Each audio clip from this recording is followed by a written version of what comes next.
done this play several times. You know, I don't have to say this is like, boy, this is the best. One of the best versions of it, you know, that they, you know, maybe I got a little better. You know, I figured out what I was doing, you know, but they got this team and really ready to put everything in there. And I'm just real proud of it. It's just a real joy to see a play like that come together. They're not always easy. The comedies aren't always easy. It takes a lot of concentration and focus to find it, but they really nailed it. So, anyways, it's really great to be back here doing theater with something like this. So, enjoy it. After the play, as usual, right as soon after the curtain call, we'll give you a moment to take pictures. A couple of minutes for that, and then you can cover.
Music be the food of love, play on.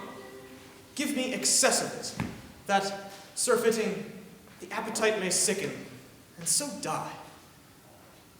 That strain again, it had a dying fall. Oh, it came over my ears like a sweet sound that breathes upon a bank of violets, stealing and giving odor. Enough, no more. 'Tis not so sweet now as it was before. O spirit of love, how quick and fresh art thou, that, notwithstanding, thy capacity receiveth as the sea, not enters there, of what validity and pitch soe'er, but falls into abatement and low price.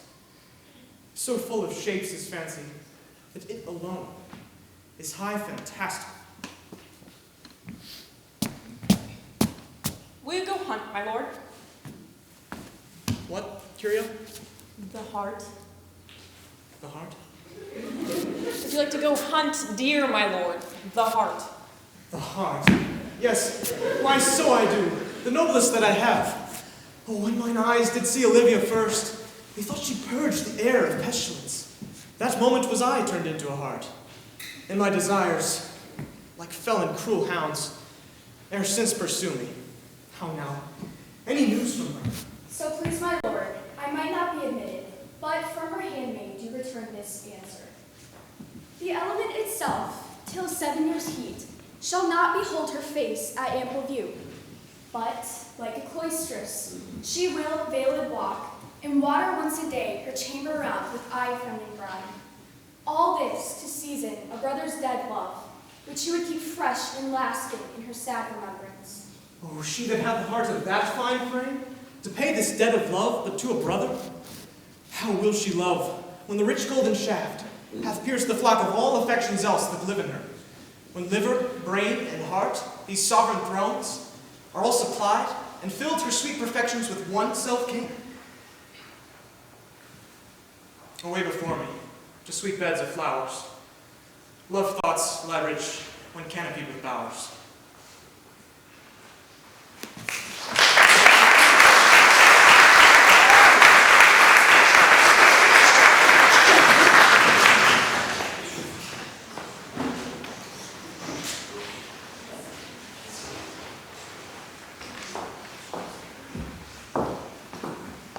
What country is this? This is Illyria, lady. And what should I do in Illyria?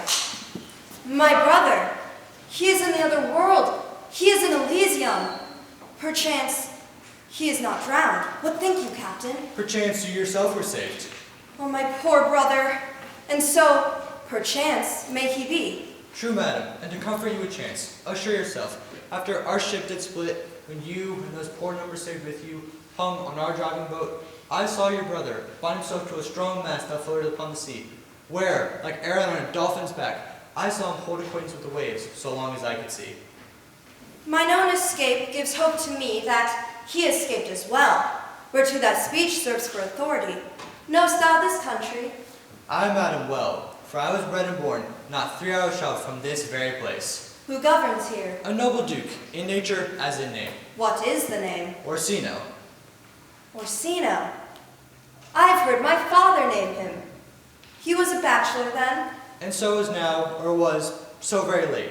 For but a month ago I went from hence, and then 'twas just a rumor. As you know, what great ones do, the less replied love, that he did seek the love of fair Olivia. What's she? A virtuous maid, the daughter of a count that died some 12 months since. Then, leaving her in the protection of his son, her brother, who shortly also died, for whose dear love they say she hath abjured the sight and company of all men. Oh, that I served that lady. Thou were hard to compass, because she will admit no kind of suit. No, not the duke's. There is a fair behavior in thee, Captain. I prithee, do conceal me what I am, and be my aid for such disguise as haply shall become the form of my intent. I'll serve this duke. Thou shalt present me as a eunuch to him, for I can sing and speak to him in many sorts of music that will allow me very worth his service. What else may hap, to time I will commit. Only shape thou thy silence to my wit.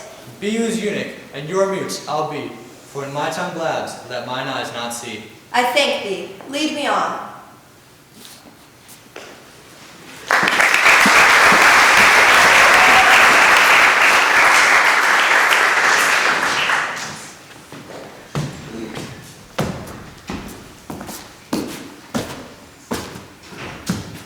Why is my niece still mourning the death of her brother? It's been a whole year since he passed. Sir Toby, you must come in earlier at night. Your niece, my lady, takes great exceptions to your ill hours. Oh, she takes great exception to my ill hours. You must confine yourself within the modest limits of order. Confine? I'll confine myself? No finer than I am. These clothes are good enough to drink in, and so are these boots too. That quaffing and drinking will undo you. I heard my lady talk of it yesterday, and of the foolish knight you brought in her wooer. Who? Sir Andrew Aguecheek? Yes, he, Sir Andrew's sick face. Why, he's as brave a man as any in Illyria. What's that to the purpose? Because he has an allowance of 3,000 ducats per year. So what? He's such a fool and a prodigal that he will spend all his money in a month. Huh, with my help. Anyways, he plays a mean fiddle and loves to dance. Well, he's also an idiot and a great quarreler. And if it wasn't for the fact that he's such a coward, he'd probably be dead already. By this hand, they are scoundrels and subtractors that would say that of him. Who are they? They to add, moreover, he's drunk nightly in your company. With drinking hells to my niece! I'll drink to her as long as there is a passage in my throat and a drink in Illyria. Castellano Mundo! Sir Andrew! Sir Toby!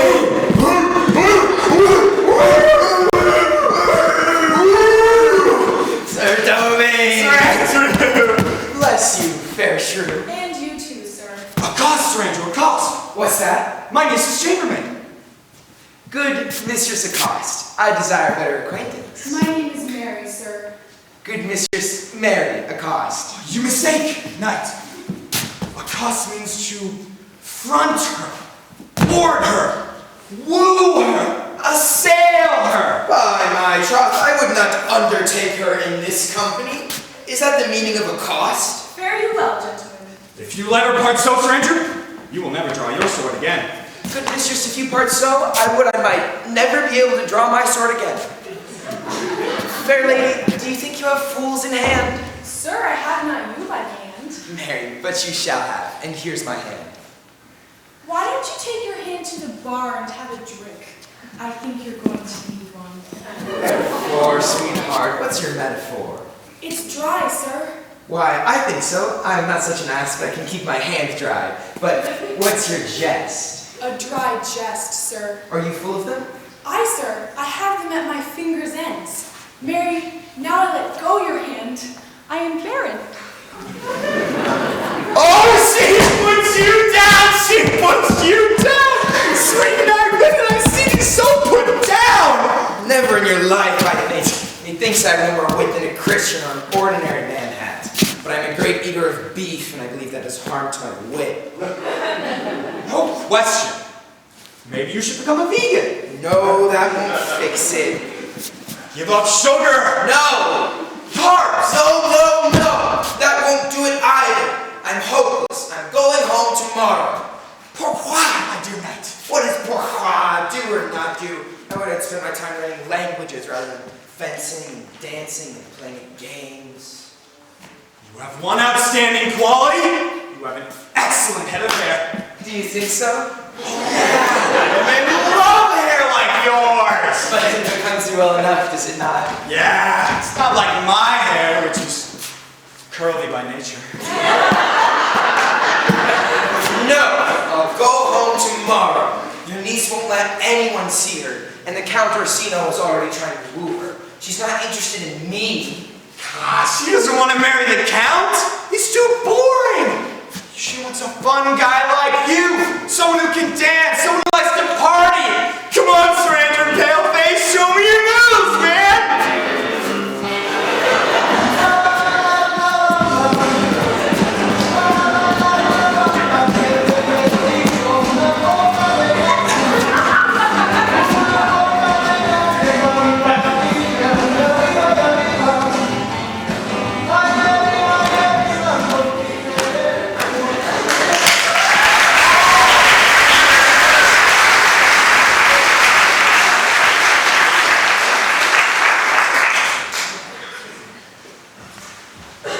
If the Duke continue these favors towards you, Cesario, you are like to be much advanced. He hath known you but 3 days, and already you are no stranger. Is he inconstant, lady, in his favors? No, believe me. I thank you. Here comes the Count. Who saw Cesario? Oh, On your attendance, my lord. Here. stand you a while aloof. Cesario, thou knowest no less but all. I have unclasped to thee the book even of my secret soul. Therefore, good youth, address thy gate unto her. Be not denied access. Stand at her doors and tell them, there thy fixed foot shall grow, till thou have audience. Sure, my noble lord, if she be so abandoned to her sorrow, as it is spoke, she never will admit me. Be clamorous, and leap all civil bounds, rather than make unprofited return. Say I do speak with her, my lord, what then? Oh, then unfold the passion of my love. Surprise her with discourse of my dear faith. It will become thee well to act my woes, for she will attend it better in thy youth than in a nuncio's of more grave aspect. I think not so, my lord. Dear lad, believe it, for they shall yet belie thy happy years that say thou art a man. Diana's lip is not more smooth than her is. Thy small pipe is as the maiden's organ, shrill and sound.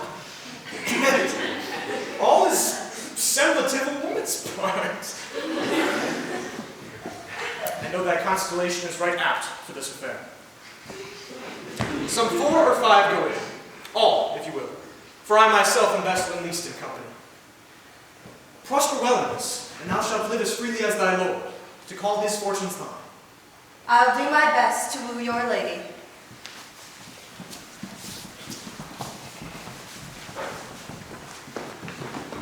And yet, a barful strife, whoe'er I woo, myself would be his wife.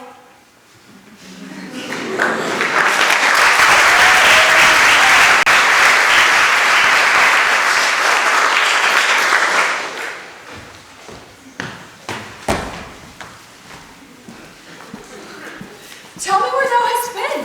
I will not make any excuses for you this time. My lady will hang me for thy absence. Let her hang me. He that is well hanged in this world will fear nothing. Why will he fear nothing? There will be nothing that will make him afraid, since he is already dead. Brilliant. Well, God give them wisdom that have it, and those that are fools, let them use their talents well. Yet you will be hanged for being so long absent. or she will throw you out. That's not so bad. A good hanging may save someone from a bad marriage someday. And if she throws me out, summer is coming, and I can sleep outside. Peace, you rogue, no more of that. Here comes my lady now. Make your excuse wisely. Wit, if it be thy will, put me into good fooling. Those wits that think they have thee do very oft prove fools, and I that know I lack thee may pass for a wise one. For what says a philosopher, Chronophagus? Better a witty fool than a foolish wit. God bless you, my lady. Take the fool away.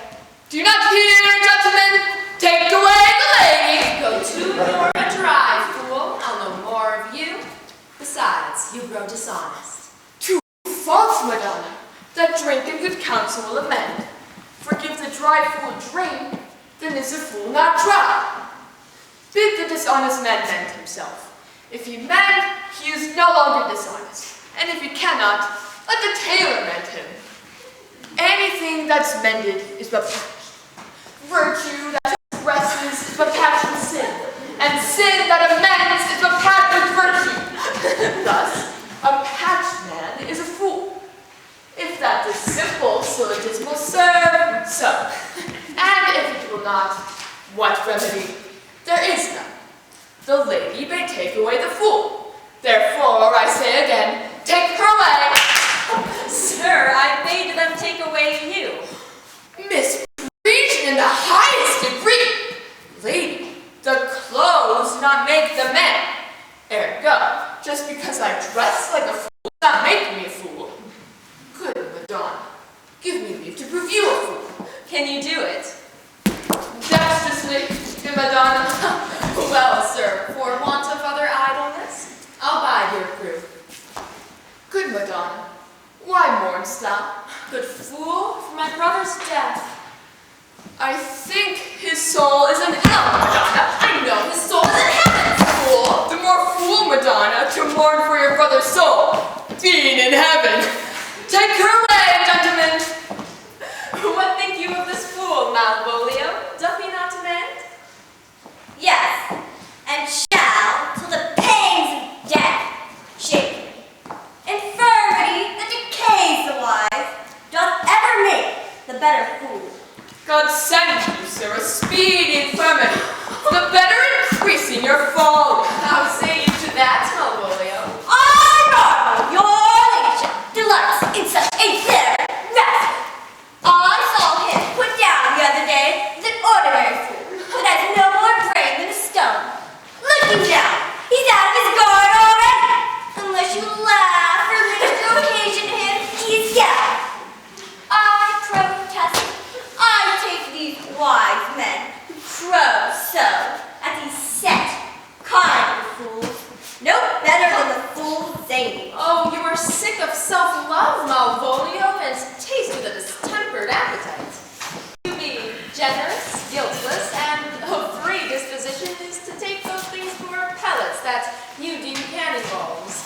There is no slander in my fool, though he do nothing but rail. God bless you, my lady, for thou speakest well of fools. Madam, there is at the gate a young gentleman much desires to speak with you. From the Count Orsino, is it? I know not, madam. 'Tis a fair young man, and well attended. Who of my people holds him in delay? Sir Toby, madam, your kinsman. Fetch him off, I pray you. He speaks nothing but madman. Fie on him. Go you, Malvolio. If it be a suit from the Count, I am sick, or not at home. What you will to dismiss it. Lady, you come from a family of fools. Here comes one now. On thine honor, half drunk. What is he at the gate, cousin? A gentleman. A gentleman. What gentleman? He's a very gentle man here.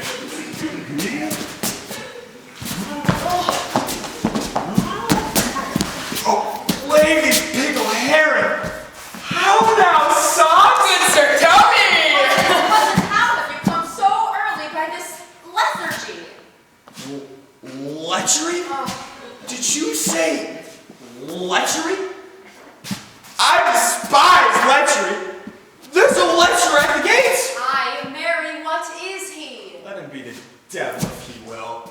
I care not. What's a drunken man like, fool? Like a drowned man, a fool, and a madman. One drink makes him a fool, a second mads him, and a third drowns him. He's but mad yet, Madonna, and the fool shall look to the madman.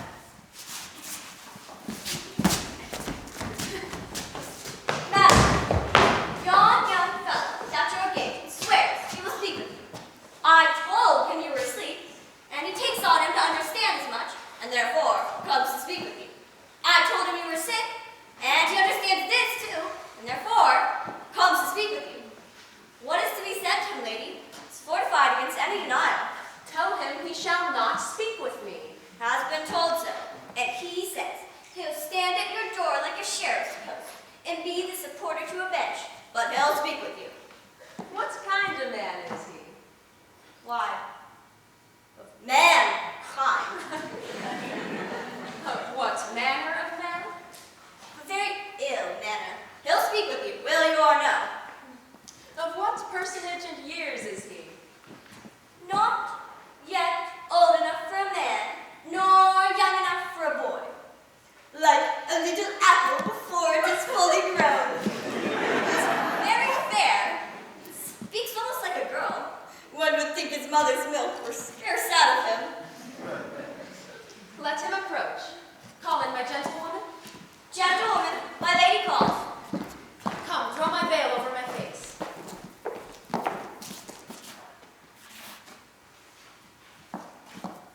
We'll once more hear Orsino's embassy. The honorable lady of the house, which is she? Speak to me, I shall answer for her. Your will? Most radiant, exquisite, and unmatchable beauty. I pray you, tell me if this be the lady of the house, for I never saw her. I would be loath to cast away my speech, for, despite that it is excellently well penned, I have taken great pains to learn it. Whence came you, sir? I can say little more than I have studied, and that question's out of my part. Good gentle one, give me modest assurance if you be the lady of the house, that I may proceed in my speech. Are you a comedian? No, my profound heart. Yet, by the very fangs of malice I swear, I am not that I play. Are you the lady of the house? If I do not usurp myself, I am. Most certain, if you are she, you do usurp yourself. For what is yours to bestow is not yours to reserve. But this is from my commission. I will on with my speech in your praise, and then show you the heart of my message. Come to what is important in it, I forgive you the praise. Alas, I took great pains to study it, and 'tis poetical. It is the more like to be feigned. I pray you keep it in. I heard you were saucy at my gates, and allowed your approach, rather to wonder at you than to hear you. If you be not mad, be gone. If you have a reason, be brief. 'Tis not that time of moon with me to make one in so skipping a dialogue. Will you hoist sail, sir? Here lies your way. No, good swabber, I am to hold here a little longer. I am a messenger. Sure, you have some hideous matter to deliver when the courtesy of it is so fearful. Speak your office. It concerns your ear alone. I bring no overture of war. I hold the olive in my hand. Yet you began rudely. What are you? What would you? The rudeness that hath appeared in me have I learned from my entertainment. What I am and what I would are secret to your ears. To others it is heresy. Give us the place alone.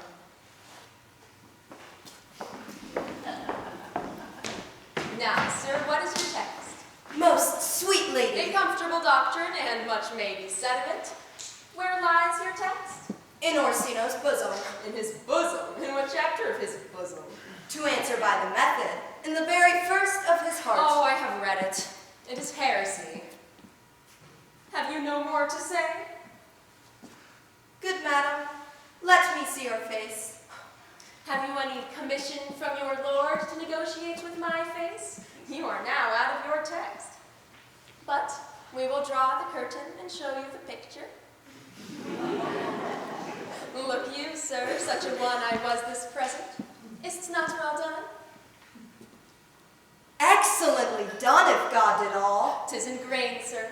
'Twill endure wind and weather. 'Tis beauty, truly blent, whose red and white nature's own sweet and cunning hand laid on. Lady, you are the cruelest she alive, if you are to lead these graces to the grave and leave the world no copy. Oh, sir, I will not be so hard-hearted. I will give out diverse schedules of my beauty. It shall be inventoried, and every particle and utensil labeled to my will. As item, 2 lips, indifferent red. Item, 2 brown eyes, with lids to them. Item, 1 neck, 1 chin, and so forth. Were you sent hither to praise me? I see what you are. You are too proud. But if you were the devil, you are fair. My lord and master loves you. Oh, such love could be but recompensed, though you were crowned the nonpareil of beauty. How does he love me? With adorations, fertile tears, with groans that thunder love, with sighs of fire. Your lord does know my mind. I cannot love him. Yet I suppose him virtuous, know him noble, of great estate, of fresh and stainless youth, in voices well divulged, free, learned, and valiant, and, in dimension and the shape of nature, a gracious person. But yet I cannot love him. He might have took his answer long ago. If I did love you, and my master's flame, with such a suffering, such a deadly life, in your denial I would find no sense. I would not understand it. Why, what would you? Make me a willow cabin at your gate, and call upon my soul within the house. Write loyal verses of contemned love, and sing them loud, even in the dead of night. Hallow your name to the reverberant hills, and make the babbling gossip of the air cry out, Olivia! Oh, you would not rest between the elements of air and earth, but you should pity me. You might do much.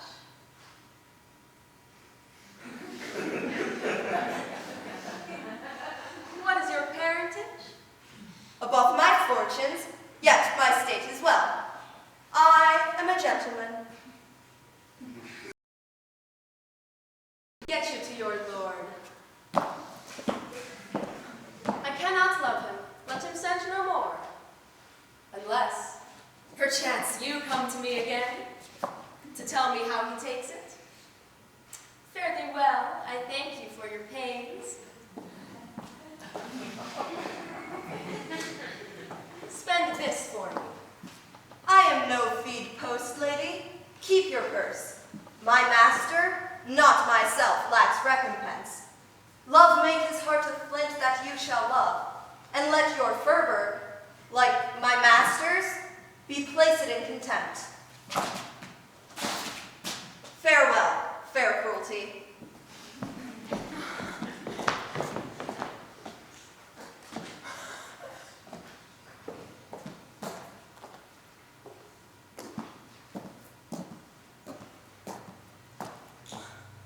What is your parentage?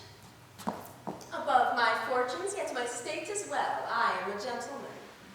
I'll be sworn thou art. Thy tongue, thy face, thy limbs, actions, and spirits do give thee fivefold blazon, not too fast, soft, soft. Unless the master were the man. How now? Even so quickly may one catch the plague. Methinks I feel this youth's perfections with an invisible and subtle stealth to creep in at mine eyes. Well, let it be. What ho, Malvolio? Here, madam, at your service. Go after that same peevish messenger, the count's man. He left this ring behind him. Would I or not, tell him I'll none of it. Desire him not to flatter with his lord, nor hold him up with hopes. I am not for him. If that the youth will come this way tomorrow, I'll give him reasons for it. Hi, Malvolio. Madam, I will.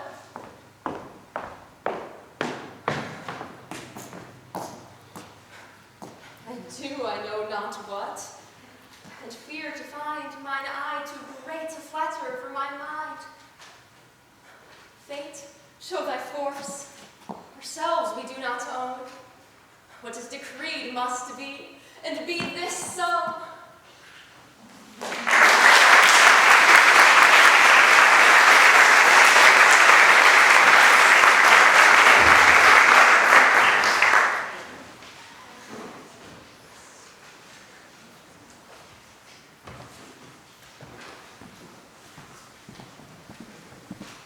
Will you stay no longer, nor will that I not go with you? By your patience, no. My stars shine darkly over me. The malignancy of my fate might perhaps distemper yours. Therefore I shall crave your leave that I may bear my evils alone. It is bad recompense for your love to lay any of it on you. Let me yet know of you, whither you are bound. No suit, sir. My determinate voyage is mere extravagancy. Yet I perceive in you so excellent a touch of modesty that you would not extort from me what I am willing to keep in. Therefore, it charges me in manners rather to express myself. You must know of me then, Antonio. My name is Sebastian, whom I called Rodrigo. My father was one Sebastian of Messalene, whom I know you have heard of.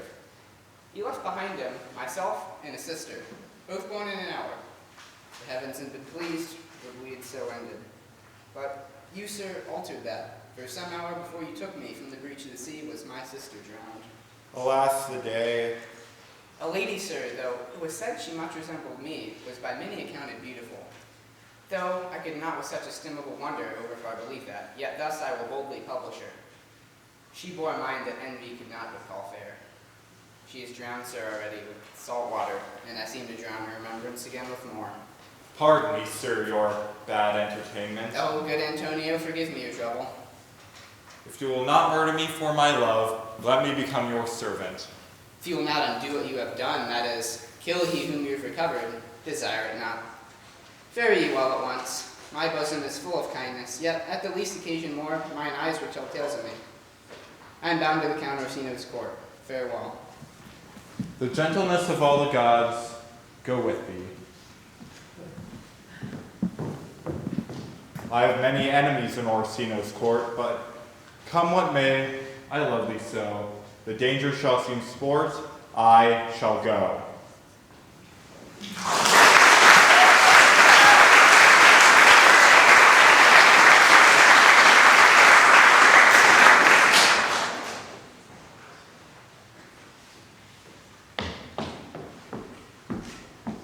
Were you not even now, Countess Olivia? Even now, sir. On a moderate pace, I have since arrived but hither. She returns this ring to you, sir. You might have saved me my pains to have taken it away yourself. She adds, moreover, that you put your lord into a desperate assurance that she will none of him. And one thing more, that you never be so hardy to come again in his affairs unless it be to report your lord's taking of it. Receive it so. She took the ring of me. I am none of it. Come, sir, you peevishly threw it at her, and it is her will that it be so returned.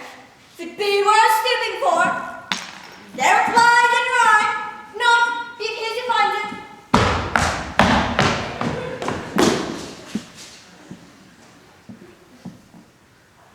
I left no ring with her. What means this lady? Fortune forbid my outsides have not charmed her. She made good view of me, indeed, so much that sure methought her eyes had lost her tongue, for she did speak in starts distractedly. She loves me, sure. The cunning of her passion invites me in this churlish messenger, and none of my lord's ring? Why, he sent her none. I am the man, if it be so, as 'tis.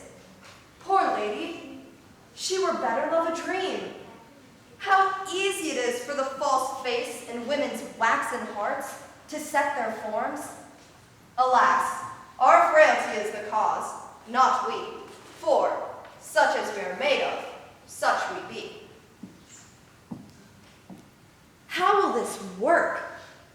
my master, loves her dearly, and I, poor monster, fond as much on him.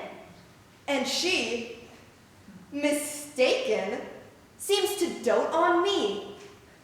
What will become of this? As I am man, my state is desperate for my master's love. As I am woman, now alas the day, what thriftless sighs shall poor Olivia breathe? O time, thou must untangle this, not I. It is too hard a knot for me to untie.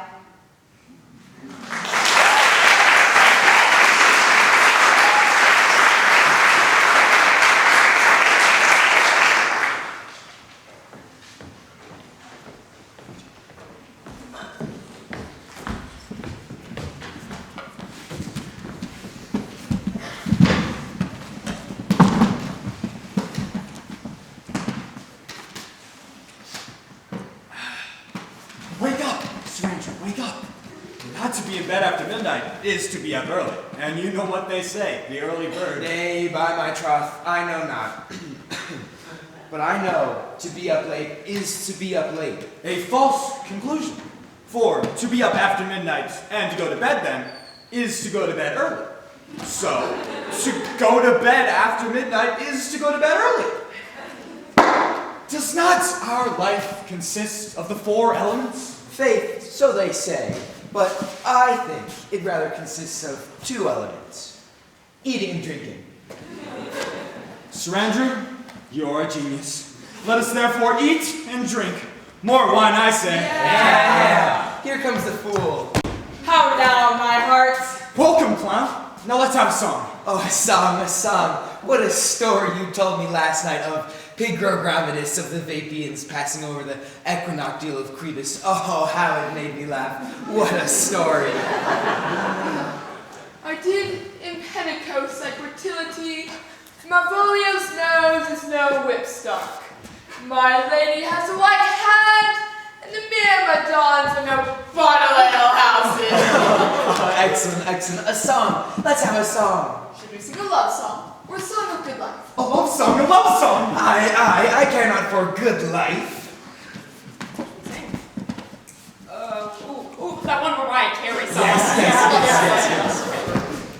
I don't want a lot for Christmas. There is just one thing I need, and I don't care about the presents underneath the Christmas tree. I don't need to hang my stockings there upon the fireplace. Santa Claus will make me happy with a toy on Christmas Day. I just want you for my own, more than you could ever know. Make my wish come true. Baby, all I want for Christmas is you. Baby. What mellifluous voices, as I am a true knight. And contagious breath. Very sweet and contagious. But to hear by the nose is dulcet incantation. But shall we do the welcome dance indeed? Shall we rouse the night owl in a song that will draw 3 souls out of 1 weaver? Shall we do that? Let's do it. I am dog in a song. Ow. Some dogs sing well. Most certain. Let our song be Thou Knave. Hold thy peace, thou knave, knight. I shall be constrained to call thee knave, knight. It is not the first time I've constrained somebody to call me a knave. Begin, fool. It begins. Hold thy peace. I shall never begin if I hold my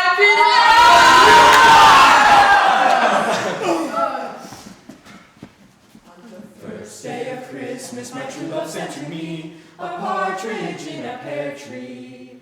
On the second day of Christmas, my true love sent to me 2 turtle doves and a partridge in a pear tree. What a caterwauling do you keep here? My lady will call her steward Malvolio and have you all thrown out. Am I not consanguineous?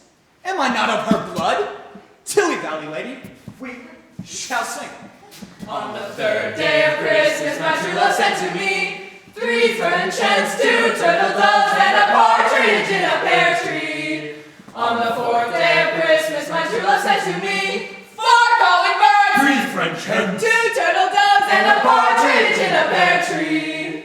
On the 5th day of Christmas, my true love sent to me 5 golden rings, 4 calling birds, 3 French hens, 2 turtle doves, and a partridge in a pear tree.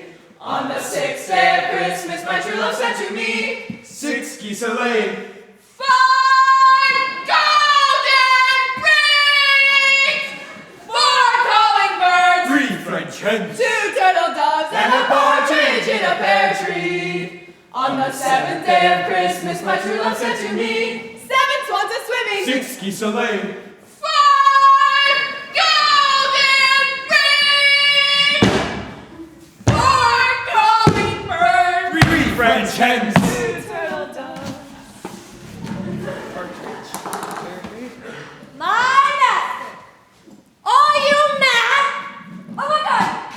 Have you no wit, manners, no honesty, but to dabble like tinkers at this time of night?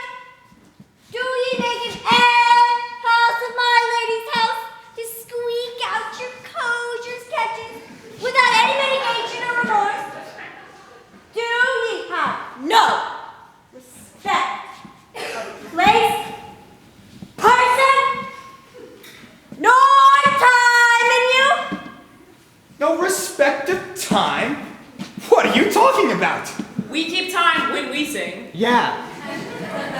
Sir Toad, I must be round you. My lady bade me tell you that though she harbors you as her kinsman, she is nothing allied to your disorder. If you can separate yourself and your misdemeanors, you are welcome to the house. If not, and it would please you to leave her, she is very willing to bid you farewell. Out of tune? You're a liar. You're no more than a butler. Do you think because you are so virtuous there'll be no more cakes and ale? Yeah, cakes and ale. Don't polish the silver. Some cookies, Malvolio. Maria, more wine. Next dress, marriage! You prize my lady's favor as anything more than contempt. You would not give me to this uncivil rule. She shall know of it by this hand.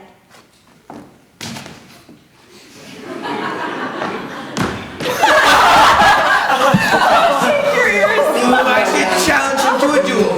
I bet he would chicken out and not show up. That would make an ass of him. Do it, knight. I'll write thee a challenge. Sweet Sir Toby, be patient for tonight. Leave Monsieur Malvolio to me. I know a way to gull him into a little sport that will make an ass of him. You little minx. Tell us. Tell us. You know that Malvolio is a kind of Puritan. Ooh, if I thought that, I'd beat him like a dog.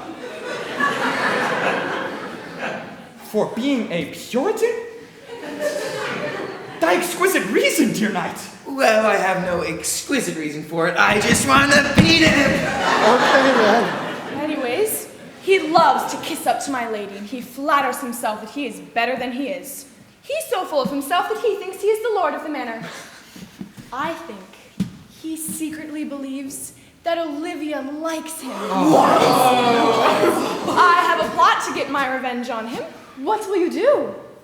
I will drop in his way a little love letter, wherein by the color of his hair, the shape of his leg, the manner of his walk, the description of his eyes and face, he shall find himself perfectly described. And I can write so like my lady your niece that you can hardly make distinction of our hands. Oh. Excellent. I smell a device. I have them in my nose too. Wait. Never mind. He shall think, by the letters that you will drop in his way, that they come from Olivia, and that she's in love with him. My purpose is indeed a horse of that color. And your horse now would make him an ass. Settle down, little buddy. Take a deep breath. Sport royal, I warrant you. I know my medicine will work with him. I will plant all of you in the place where he shall find the letter, and you can observe his construction of it. Oh, for this night, to bed, and dream on the event. Farewell. Good night, my baby. You are my queen. Before me, she's a good wench. A beagle, true bred, and one that adores me. Ah, what of that? I was adored once, too. You were? Oh. Let's to bed night. You need to send for more beer money in the morning. Yeah. We are starting to run dry. If I do not get your niece, I'm in trouble. I'm almost broke. You will get my niece. You just need to have confidence.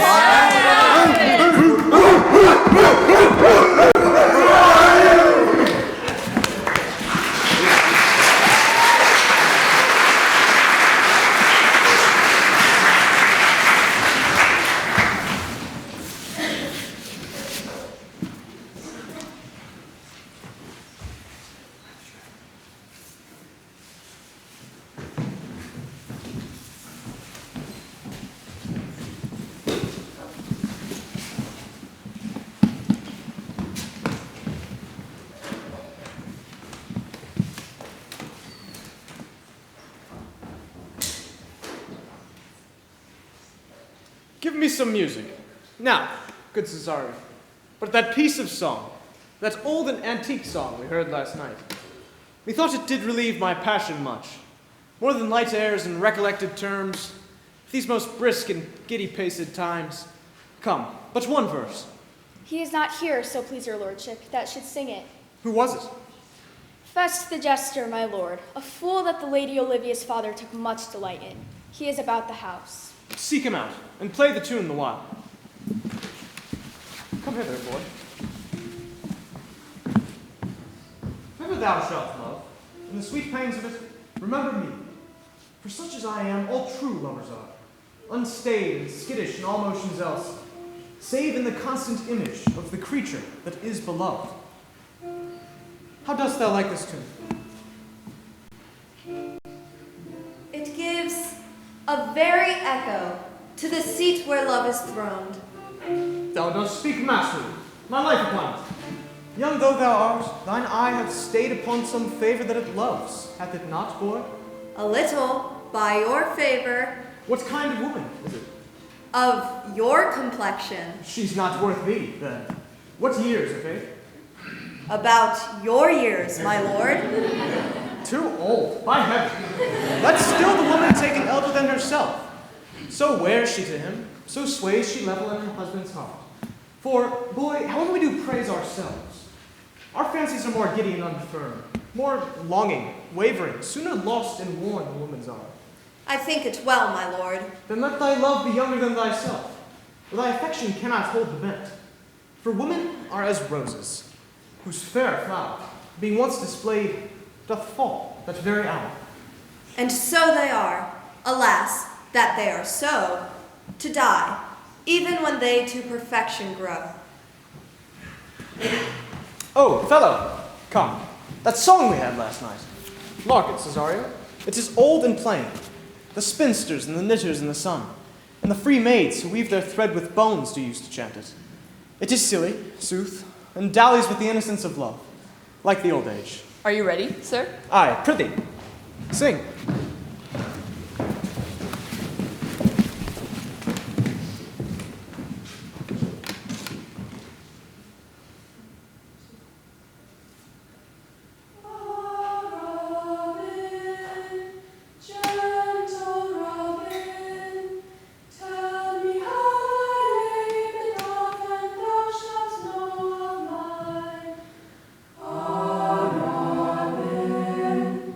Gentle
Truly, sir, pleasure will be paid one time or another.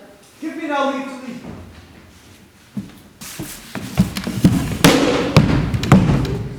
Now the melancholy God protect thee, and the tailor make thy doublet of unchangeable taffeta. For thy mind is a very opal. I would have men of such constancy put to sea, that their business might be everything, and their intent everywhere. For that's it. That always makes a good voyage out of nothing. Farewell.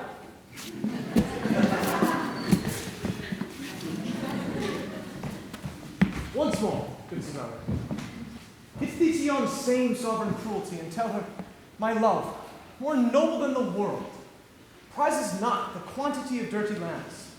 The parts that fortune hath bestowed upon her, tell her I hold as giddily fortune. But 'tis that miracle and queen of gems that nature pranks her in, attracts my soul. But if she cannot love you, I cannot be so answered. sooth, but you must.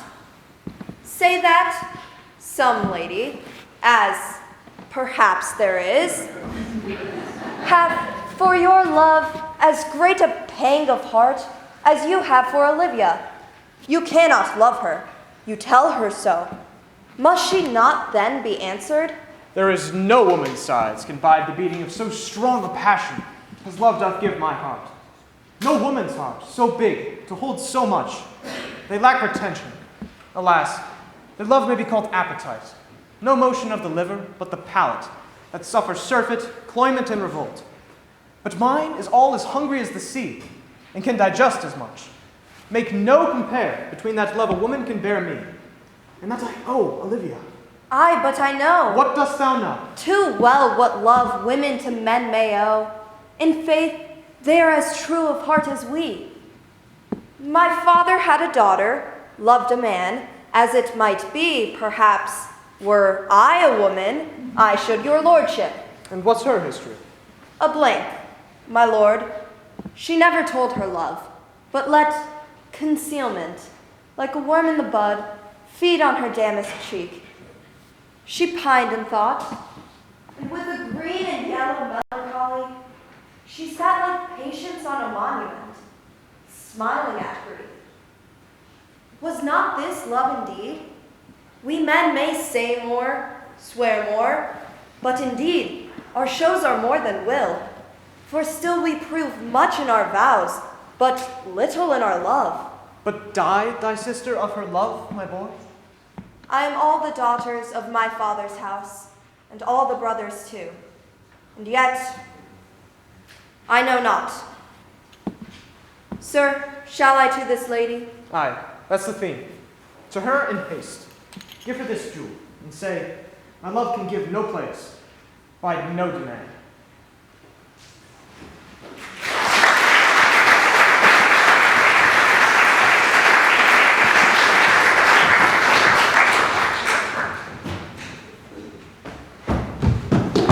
Come on, Felina, you don't want to miss this. If I lose a scruple of this sport, let me be boiled to death with melancholy. Me too. Boil me to death with melancholy too. How now, my beautiful jewel? All of you hide. Malvolio is coming down this walk. He has been yonder in the sun, practicing his behavior to his own shadow this past half an hour. Observe him for the love of mockery. This letter will make a complete idiot of him. Hide in the name of justice. My God. 'Tis my fortune, all is fortune. Maria once told me that Olivia likes me, and I have heard herself come thus near, that should she fancy, it would be one of my complexion. Besides, she uses me with a more exalted regard than anyone else who follows her. What should I think on it? Here's an overweening rogue. Contemplation makes a rare turkey cock of him. Ooh, I could so beat the road. Quiet. To be Count Malvolio. One ass. Hit him. Shut it. There is his example for it. Lady Stratha married her butler. No, really? He's in deep. Having been 3 months married, sitting in my chair, Overacted in the eye. calling my officers about me in my branch velvet gown. Having come from a daybed where I left sweet Olivia sleeping. Oh my God. And then to assume the posture of my state after a demure travel of regard to tell them I know my place as I would they should do theirs, to ask for my kinsman Toby. Huh? 7 of my people with an obedient start make out for him. I frown the while, and perchance wind up my watch, or play with, well, some rich jewel. Sir Toby approaches, curtsies there to me. What? Quiet! I extend my hand to him thus, quenching my familiar smile and austere regard of control, Bite his hand. saying, Cousin Toby, my fortunes, having cast me on your niece, gives me this prerogative of speech. No. You must amend your drunkenness. You'll die for this! Nay, patience, or you break the sinews of our plot. Besides, you waste the treasure of your time with a foolish knight. That's me, I warn you. One, Sir Andrew. I knew it was me, for many do call me fool. What employment have we here? He has taken the bait. By my life, this is my lady's hand. These be her C's, her U's, and her T's, and thus makes she her great P's. 'Tis a contemptive question, her hand. Her C's, her U's, and her T's. What's that? To the unknown beloved, this and my good wishes. Her very phrases, by your leave, wax soft, the impression of her image which she uses to seal her letters. 'Tis my lady. To whom should this be? This wins him, liver and all.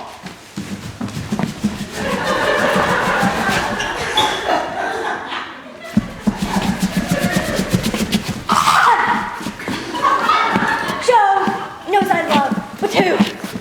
Lips do not move. No man must know. No man must know. What follows? The numbers altered. No man must know why. If this should be thee, Malvolio, I may command where I adore, but silence. Like a Lucrece knight doth blood with a stroke my heart doth gore. M-O-A-I doth sway my life. M-O-A-I doth sway my life. Nay, but first, let me see. I may command what I adore. Why, she may command me. I serve her. She is my lady. Why, this is evident to any formal capacity. And the alphabetical position, what should that portend? I could make this resemble something in me.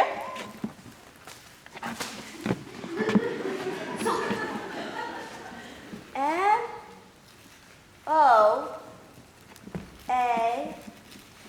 M! Malvolio! And why, that begins my name. M. But then there is no consonancy in the sequel. It suffers under probation that O should follow, but A does, and then I comes behind. This simulation is not as the former, yet to crush it a little, it would bow to me, for all of these letters are in my name.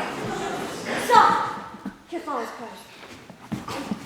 If this fall into thy hand, to go in my star,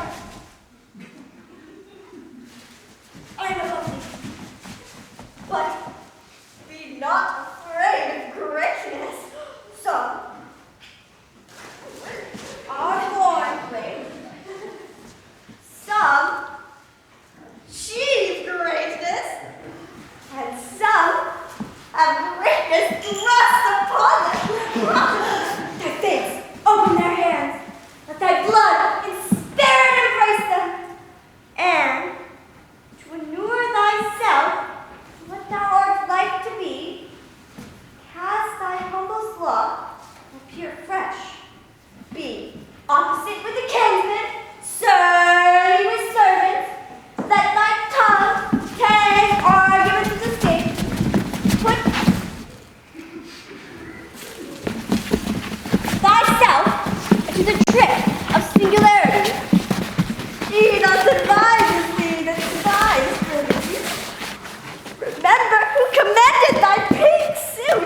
Go to, thou art made if thou desirest to be so.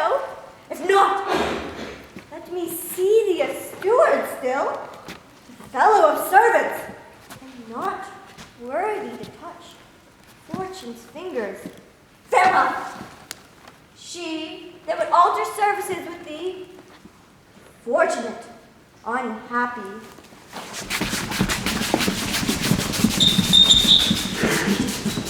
Daylight and champagne discovers not more. This is open. I will be proud. I will read politic offers.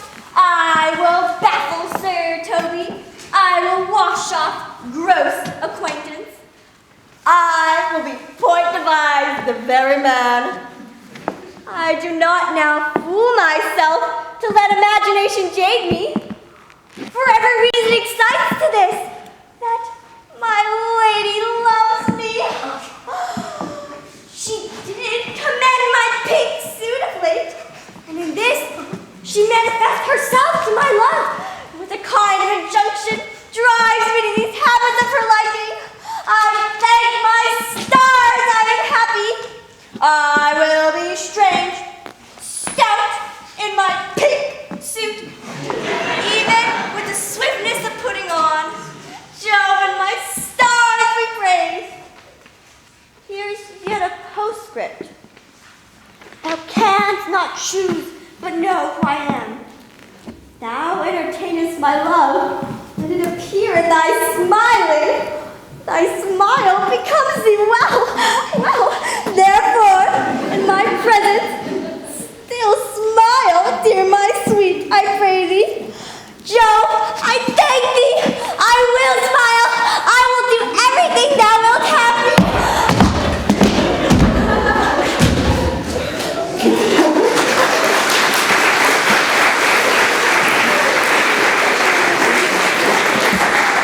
I would not want to have missed this for anything.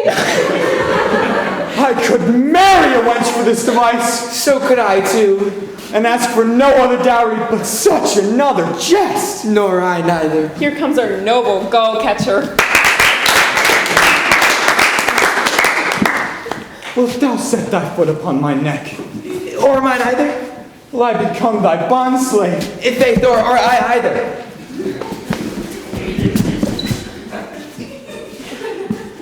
Why, thou hast put him in such a dream that when the image of it leaves him, he must run mad. Nay, but say true, does it work upon him?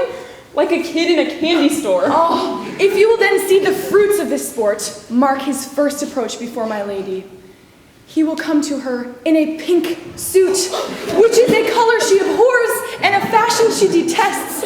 And he will smile upon her, which will now be so unsuitable to her disposition, being addicted to a melancholy as she is, that it cannot but turn him into a notable contempt. If you will see it, follow me. To the gates of Tartar, thou most excellent devil of wit.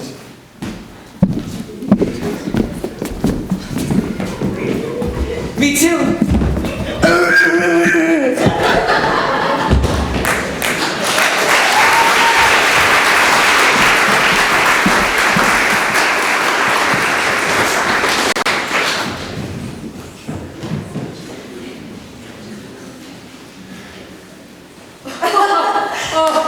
Save thee, friend, and thy fooling.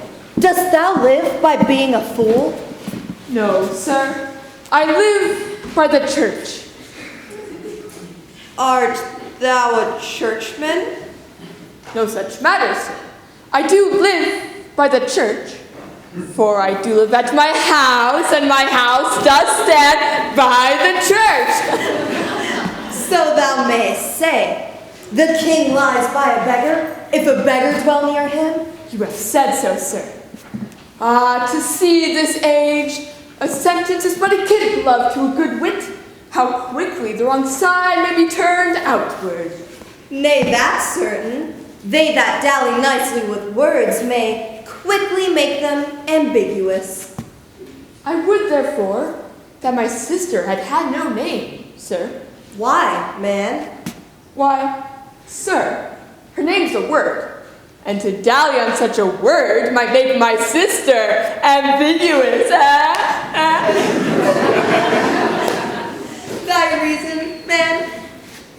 Troth, sir, I can yield you no promise without the use of words. They are grown so false, I am loath to prove reason with them. I warrant thou art a married fellow, and carest for nothing. Not so, sir. I do care for something. But in my conscience, sir, I do not care for you. If that be to care for nothing, sir, I would that might make you invisible. Art thou the Lady Olivia's fool? No, indeed, sir. The Lady Olivia keeps no folly. She'll have no fool till she be married. And fools are to husbands as little fish are to big fish. The husband's a bigger. I am indeed not a fool, but her corrupter of words. I saw thee late at the Count Orsino's. Foolery, sir, does walk about the orb like the sun. It shines everywhere. I would be sorry, sir, but the fool should be as oft with your master as with my mistress. I think I saw your highness say. If thou make a pass upon me, I'll no more with thee. Hold, there's expenses for thee. Ah, Jove, this next combining of hair, send me a beard. By my troth, I'll tell thee, I'm almost sick for one. Is thy lady within? She is within, sir. I will construe to them whence you came. Who you are and what you would are out of my welkin. I might say element, but the word is overworn. This fellow is wise enough to play the fool, and to do that well craves a kind of wit. He must observe their mood on whom he jests, the quality of persons, and the time. This is a practice as full of labor as the wise man's art. For folly that he wisely shows is fit, but wise men, folly fallen, quite taint their wit.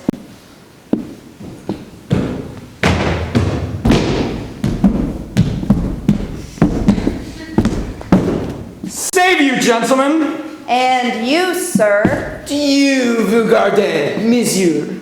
Et vous aussi, votre serviteur. I hope so you are, and I am yours. Will you encounter the house? My niece is desirous you should enter, if your trade be to her. I am bound to your niece, sir. I mean, she is the list of my voyage. Taste your legs, sir. Put them to motion. My legs do better understand me, sir, than I understand what you mean by bidding me taste my legs. I mean, to go, sir. To enter. Yeah. I will answer you with gate and entrance, but we are prevented. Most excellent, accomplished lady, the heavens rain odors on you. That youth's a rare courtier. Rain odors. Well. My matter hath no voice to your own most pregnant and vouchsafed ear. Odors, pregnant, and vouchsafed? I'll get them all three already. Let the garden doors be shut and leave me to my hearing.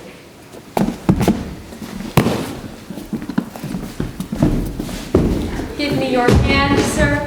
My duty, madam, and most humble service. What is your name? Cesario is your servant's name, fair princess. My servant, sir. 'Twas never merry world since lowly feigning was called compliment. Your servant to the Count Orsino, youth. And he is yours, and his must needs be yours. Your servant's servant is your servant, madam. For him, I think not on him. For his thoughts, would they were blanks rather than filled with me? Madam, I come to whet your gentle thoughts on his behalf. Oh, by your leave, I pray you, I bade you never speak again of him. But would you undertake another suit? I had rather hear you to solicit that than music from the spears. Dear lady. Give me leave, beseech you. I did send, after the last enchantment you did here, a ring in chase of you. So did I abuse myself, my servants, and, I fear me, you. Under your hard construction must I sit, to force that on you in a shameful cunning, which you knew none of yours. What might you think?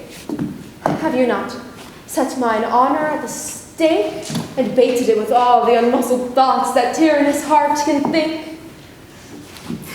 To one of your receiving enough is shown. So, let me hear you speak. I pity you. That's a degree to love? No, not a bit. For 'tis a vulgar proof that very oft we pity enemies.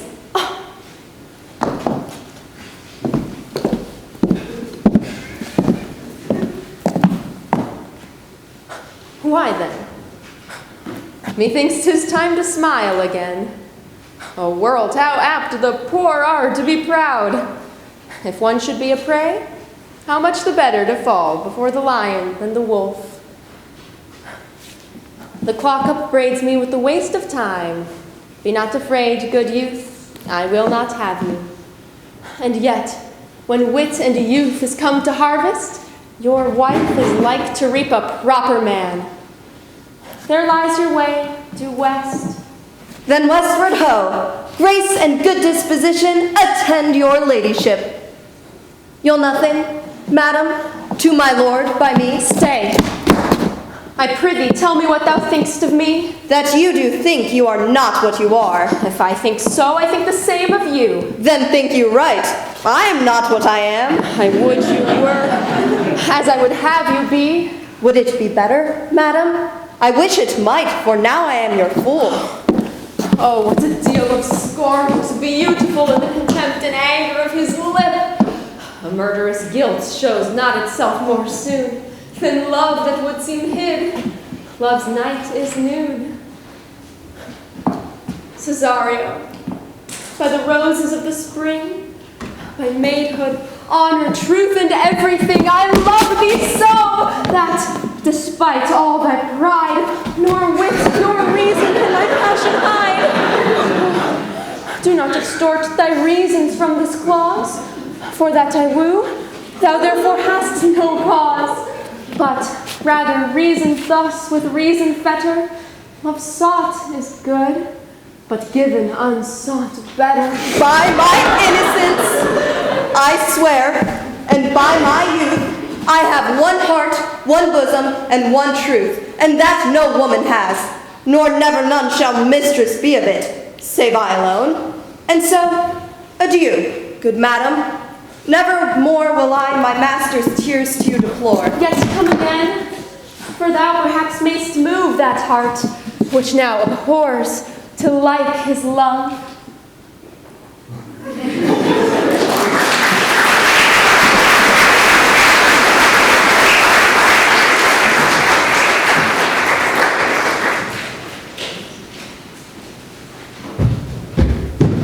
No, faith, I'll not stay a jot longer. Thy reason, dear Venna. Give thy reason. You must needs yield your reason, Sir Andrew. I saw your niece do more favors to the Count's serving man than ever she bestowed upon me. I saw it in the orchard. Did she see thee the while, old boy? Tell me that. As plain as I see you now. This was a great argument of love in her toward you. What, will you make an ass of me? I will.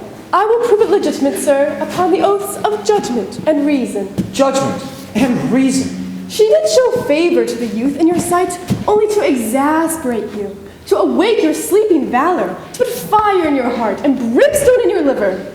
You should then have accosted her, and with some excellent jest, fired new from the mint, you should have banged the youth into dumbness.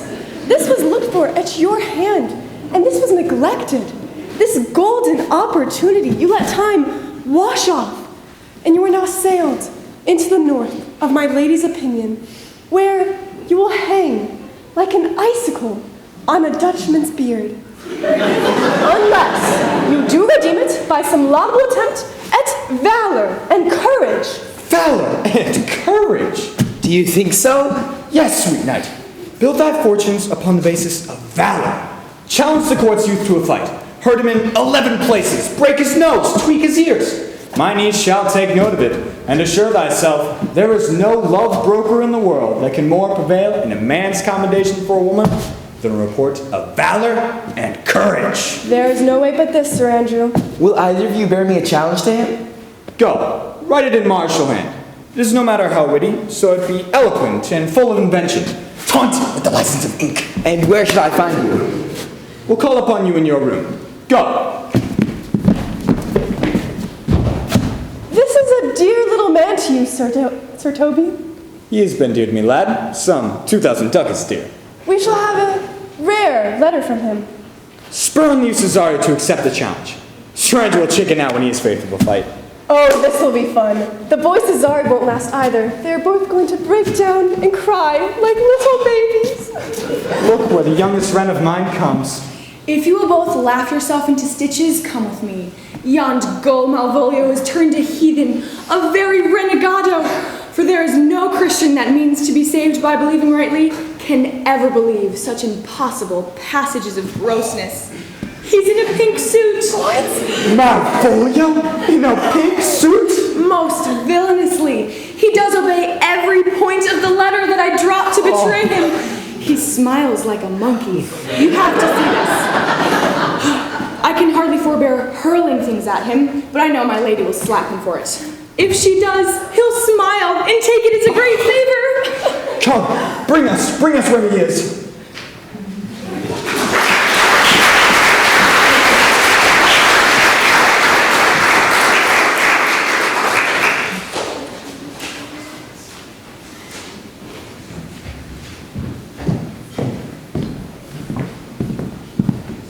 I would not by my will have troubled you, but since you make your pleasure of your pains, I'll no farther chide you. I could not stay behind you. My desire, more sharp than violent steel, did spur me forth.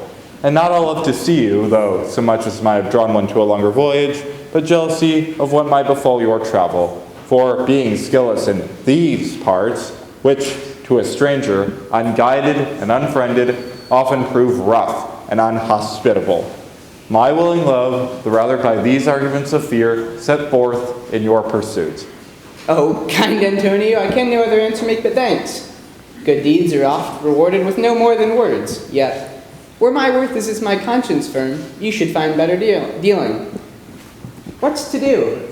Shall we go see the relics of this town? Tomorrow, sir. Best first go see your lodging. I am not tired, and 'tis long tonight. I pray you, let us satisfy our eyes with the memorials and things of fame that do renown the city. Would you'd pardon me, I do not without danger walk these streets. Once, in a sea fight, against the Count his galleys I did some service. Of such note indeed that, were I taken here, would scarce be answered.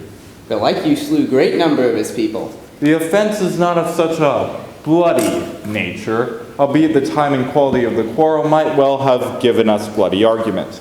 It might have since been answered in repaying what we took from them, which, for traffic's sake, most of our city did. Only myself stood out, for which, if I ever be lapsed in this place, I shall pay dear. Do not then walk too open. It doth not fit me. Hold, sir, here's my purse. In the south suburbs, at the Elephant, is best to lodge. I will make arrangements for dinner, whilst you beguile the time and feed your knowledge with viewing of the town. There you shall find me. Why high your purse? Happily your eyes shall light upon some toy you've desired to purchase, and your money, I think, is not for idle markets, sir. I'll be your purse bearer and leave you for an hour? To the Elephant. I do remember.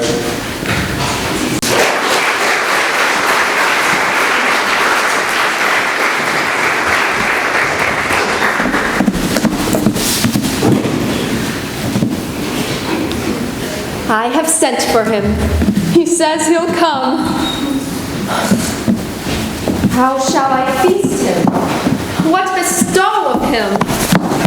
For youth is bought more oft than begged or borrowed. I speak too loud. Where is Malvolio? He is sad and civil and suits well for a servant with my fortunes.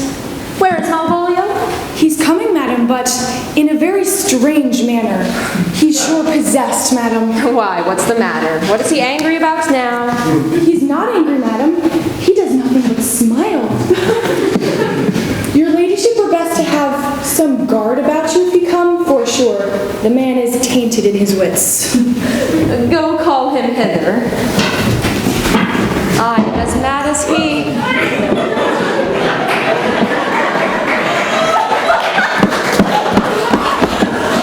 How now, Malvolio?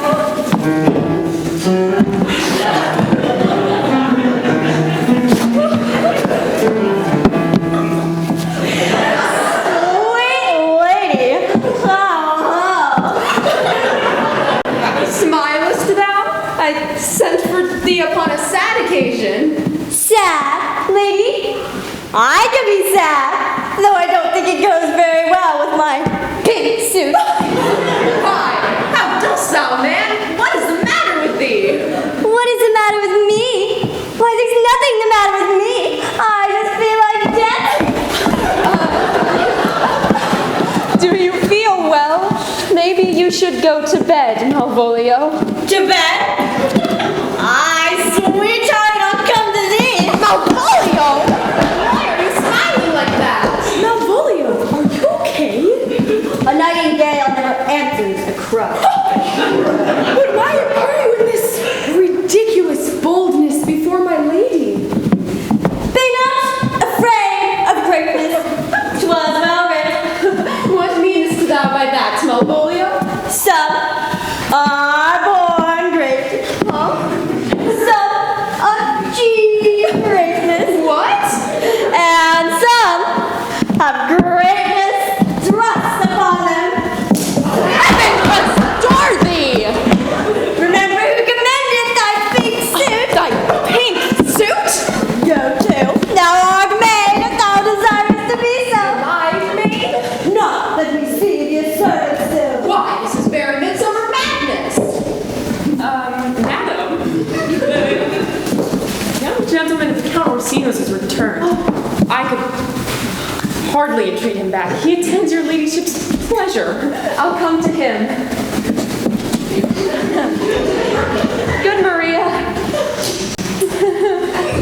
Let this fellow be looked to. Where's my cousin Toby? Let some of my people have a special care of him. I do not want him to hurt himself. Oh, no worse man than Sir Toby to look to me. This concurs directly with the letter.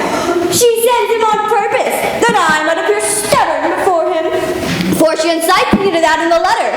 Cast thy humble thought, says she, be opposite with a kinsman, surly with servants, let thy tongue tang arguments of the state, put thyself to the trick of singularity, and consequently sets down the manner how, as a sad face, a reverent carriage, a slow tongue, and the habit of some sir of note. She's mine! But it is Joe's doing, and Joe make me thankful. And when she went away now, see that this fellow be looked to. Fellow! Not Malvolio, nor after my degree, but fellow! What? Everything adheres together, that no dread of a scruple, no scruple of a scruple, no obstacle, no incredulous or unsafe circumstance. What can be said? Nothing that can be can come between me and the full prospect of my hopes. But Job is a doer, not I, and he is to be thanked.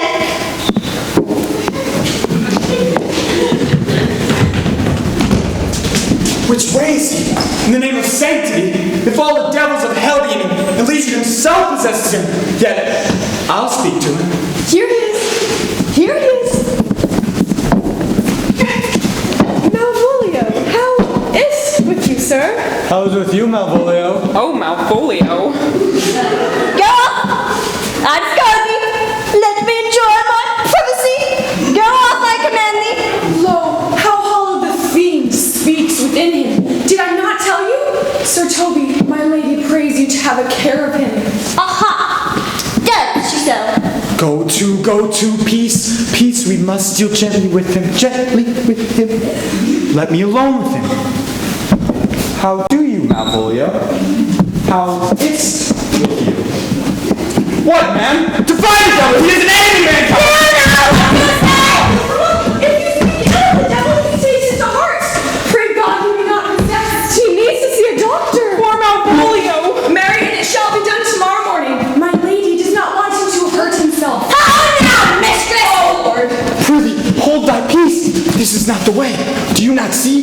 only excite the fiend within him. Let me alone with him. No way but gentleness. Gently, gently. The fiend is rough and will not be roughly used. I speak to the fiend with this power! You vile fiend, now let him go! What to do, Malvolio? You have to say his prayers. Mr. told me he needed to pray. My prayers! Oh no, she can't bear to hear his prayers, Malvolio. Go hang yourselves all! You are idle, shallow things! I am not of your element! You shall no more hereafter! Fight him! Fight him! The fiend is stronger than him! What are you doing? I command you to stop! No. Do not hit me with that! You are going to mess up my scent! Stop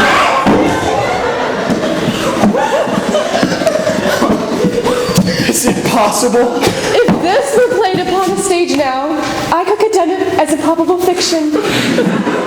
Come, we'll have him in a dark room and bound.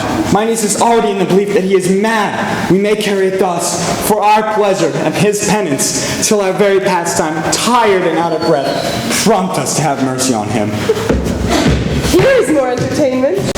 Here's the challenge. Read it. I warrant there's vinegar and pepper in it. Is it so saucy? Aye, it is. It's spicy. Give me.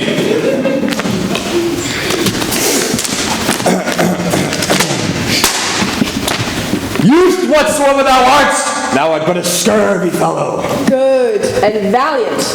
Wonder not, nor admire not in thy mind why I do call thee so, for I will show thee no reason for it.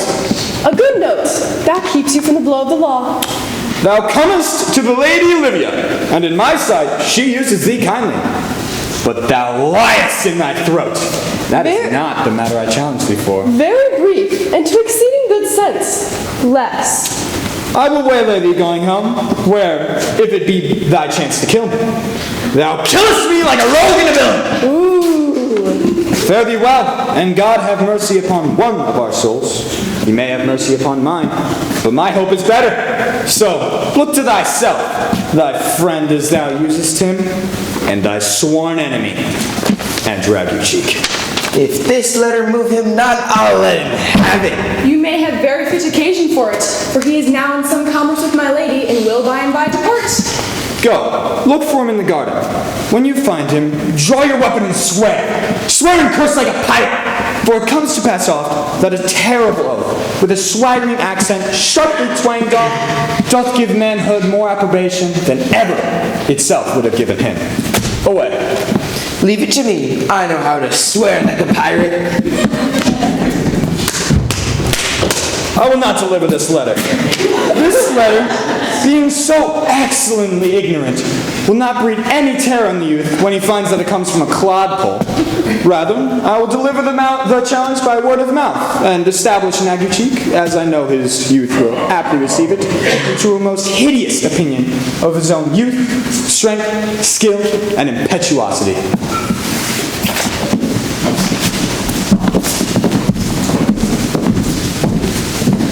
I have said too much unto a heart of stone, and laid mine honor to and carry out.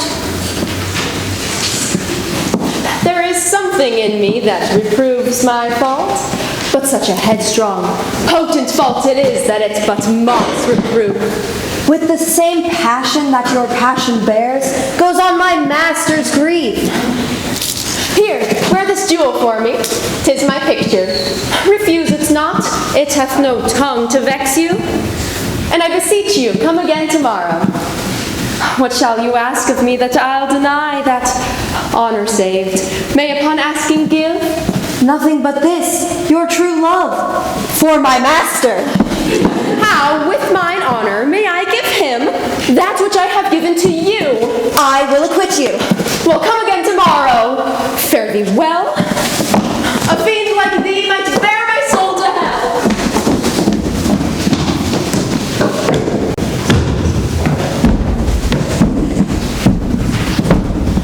Gentlemen, God save thee! And you, sir? That defense thou hast, betake thee to it. Of what nature the wrongs are thou hast done him, I know not. But thy interceptor, full of despot, bloody as the hunter, attends thee at the orchard end. Dismount thy tuck. Beyond thy preparation, for thy assailant is quick, skillful, and deadly. You mistake, sir. I am sure no man hath any quarrel to me. You'll find it otherwise, I assure you. Therefore, if you hold your life at any price, betake you to your guard. For your opposite hath in him what youth, strength, skill, and wrath can furnish man withal. I pray you, sir, what is he? He is a knight, dubbed with unhatched rapier. Of souls and bodies hath he divorced three, and his incensement at this very moment is so implacable that satisfaction can be none but the pangs of death and sepulchre. I am no fighter. I have heard of some kind of men that put their quarrels purposely on others to taste their valor. Belike this is a man of that quirk? Sir, no. His indignation drives itself out of a very competent injury. This is as uncivil as strange. I beseech you, do me this courteous office as to know of the knight what my offense to him is. I will do so. Felina, stand you by this gentleman until my return. I pray you, do you know of this matter? I know the knight is incensed against you, even to a mortal arbitrament, but nothing of the circumstance more. I beseech you, what manner of man is he? He is, indeed, sir, the most skillful, bloody, and fatal opposite you could possibly have found in any part of Illyria. Will you walk towards him? I will make your peace with him, if I can. I shall be much bound to you for it. Why, sir, he's a very devil. I have not seen such a farrago. They say he has been a fencer for the Shah of Persia. Hark, son, and I'll not meddle with him. Come, there is no remedy. Felina can scarcely hold him yonder. Plague on it, if I thought he'd been valiant and so cunning in fencing, I'd have seen him damned ere I'd have challenged him. Let them out of slip, give him my horse, great Capulet. I will make the motion. Stand you here until I return. Make a good show on it. This will end without the perdition of souls. I have his horse to take up the quarrel. I have made him believe the youth is a very devil. He has this horribly conceited of him, and pants and looks pale as if a bear were in his heels. There is no remedy, sir. He will fight with you for his own sake. Mary, he has a better thought of his quarrel, and he finds it now scarcely worth talking of. Therefore, draw. For the importance of his vow, he protests he will not hurt you. Come, sir, there is no remedy. The youth will, for his honor's sake, have one bout with you, and he cannot by the duello avoid it. But he has promised me, as he is a gentleman and a soldier, that he will not do you harm. Come. Pray God he keep his oath. Come on, Andrew! Yeah. Hit him with the left! Yeah. The right! Dodge again! Again! Right back, right back. Really close. Just look. Don't beat you up like that. Come on, my back. Eat it up, Andrew. Come on, Andrew. Yeah. You punch like a girl. You look like a girl.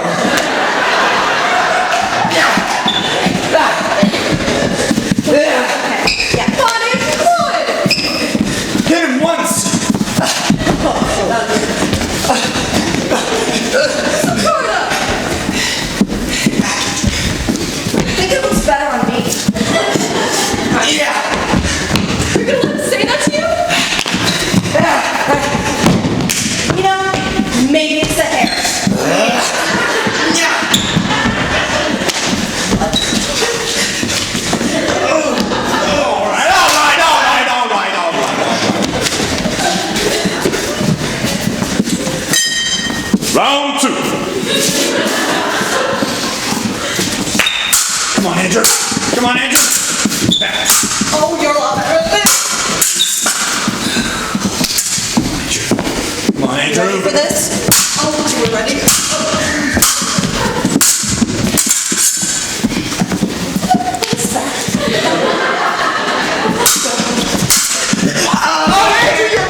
this young gentleman of some offense, I take the fault on me. If you offend him, I for him defy you.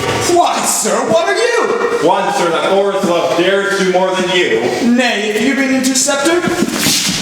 I'm for you.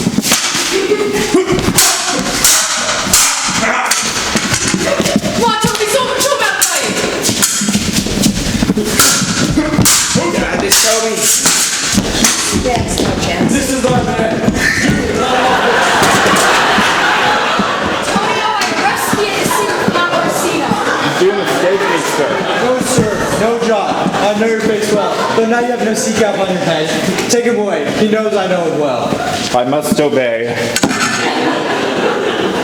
This comes with seeking you, but there is no remedy. I shall answer it. What will you do? Now necessity makes me ask you for my purse. It grieves me much more that what I cannot do for you than what befalls myself. You stand amazed, but be of comfort. Come, sir, away. I must entreat you some of that money. What money, sir? Will you deny me now? Is it possible my deserts do lack persuasion? Do not tempt my misery, lest me become so unsound a man as to upbraid the kindnesses I have done for you. I know of none, nor I know you by voice or any feature. Oh, heavens themselves! Sir, I pray you, go.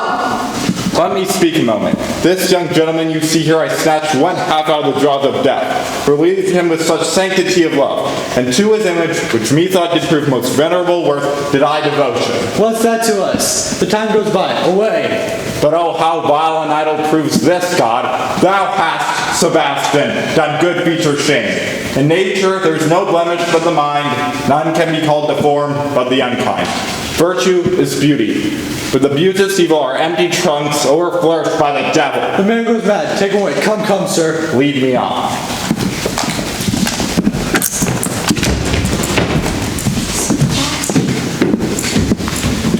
Methinks his words do from such passion fly, that he believes himself. Oh, prove true, imagination, prove true, that I, dear brother, be now taken for you. He named me Sebastian, and for him I imitate. Oh, if it prove true, tempests are kind, and salt waves fresh in love.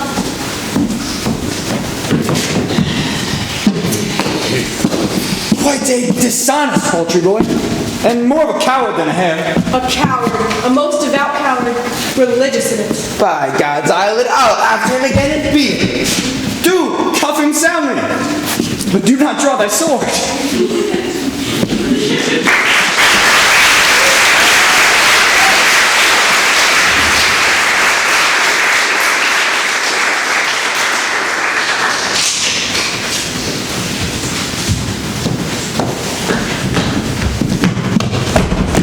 Will you make me believe that I am not sent for you? Go to, thou art a foolish fellow. Let me be clear of thee. Well held out in faith. No, I do not know you, nor was I not sent to you by my lady to bid you come speak with her. Nor is your name not Master Cesario, nor this is not my nose, neither. Nothing that is so is so. I prithee, vent thy folly somewhere else. Thou knowest not me. Vent my folly? He has heard the word of some great man and now applies it to a fool. Vent my folly. I prithee, ungird thy strangeness and tell me what I shall vent to my lady. Shall I vent to her that thou art coming? I prithee, foolish Greek, depart. Here's money for thee. Thou shalt tarry longer, I will give worse payment. Now, sir, have I met you again? There's for thee. And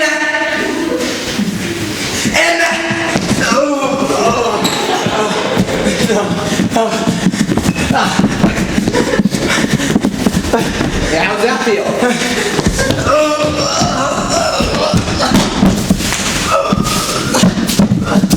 Let go of thy hand. Come, sir, you are well fleshed. Come on. All right.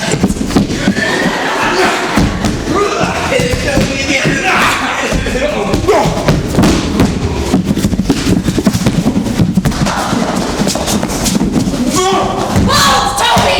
On thy life I charge thee hold! Will it be ever thus?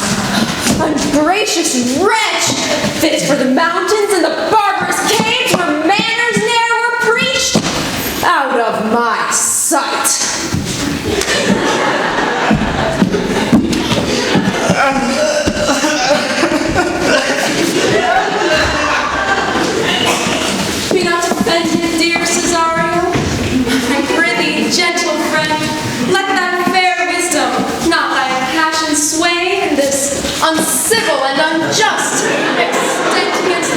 ladies. Come with me to my house, and hear thou there how many fruitless pranks this ruffian hath botched up, that thou thereby mayst smile at this. Thou shalt not choose but go. Do not deny. What relish is in this? How runs the street?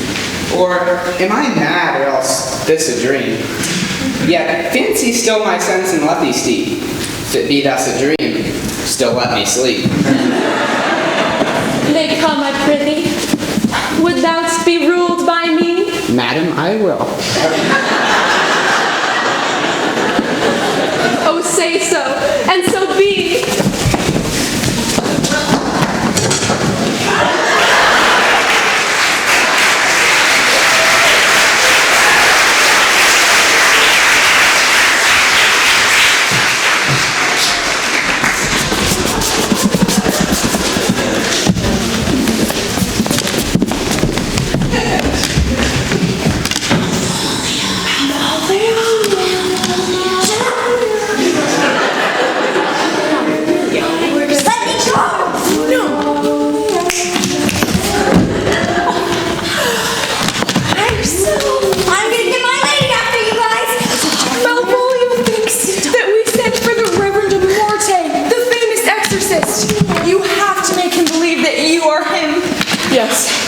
I know.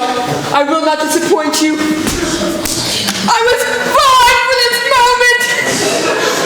God bless the Reverend Morte. Buenos dias, good Mario. For, as the old hermit of Prague once said to the niece of King Gorbaduke, that is. And so I, being the Reverend Morte, am the Reverend Morte. For what is that but that? And is but is. To him, Reverend Morte. What hell, I say! Peace in this prison! Who goes there?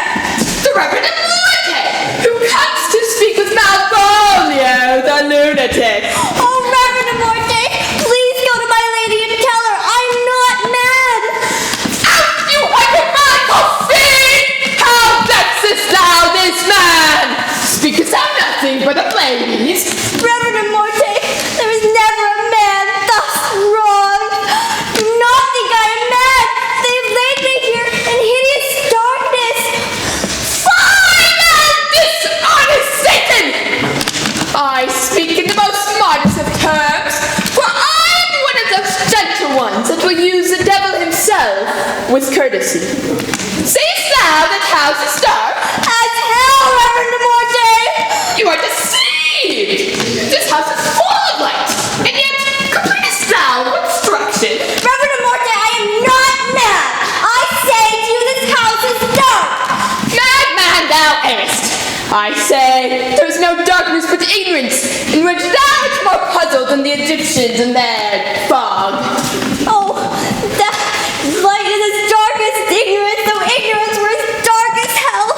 And I say there was never a man thus accused. I am no more mad than thou art, Reverend Morte. Make a trial of it. Ask me a question about anything. What is the opinion of Pythagoras concerning wildfowl?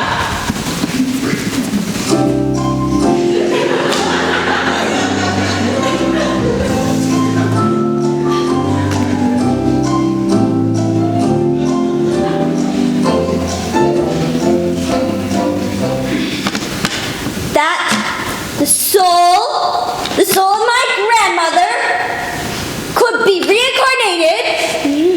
That the soul of my grandmother could be reincarnated as a bird.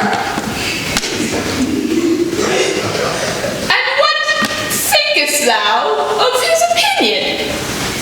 I think nobly of the soul, and nobly approve his opinion. Remain thou still in darkness, thou shalt forever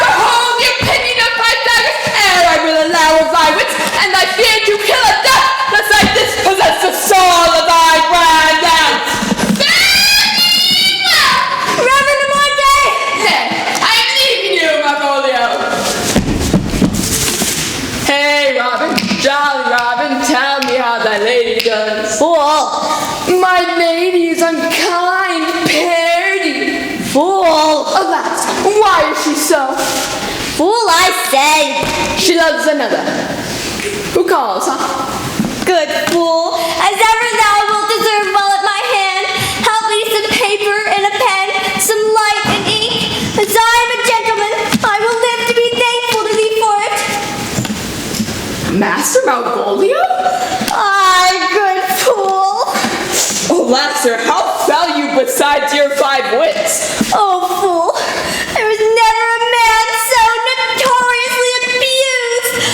I am as well in my wits, fool, as thou art. But as well? Then you are mad indeed if you be no better in your wits than a fool. They have propertied me here, keep me in darkness, send ministers to me asses, and do all that they can to face me out of my wits. Advise you what you would. The Reverend de Morte is here.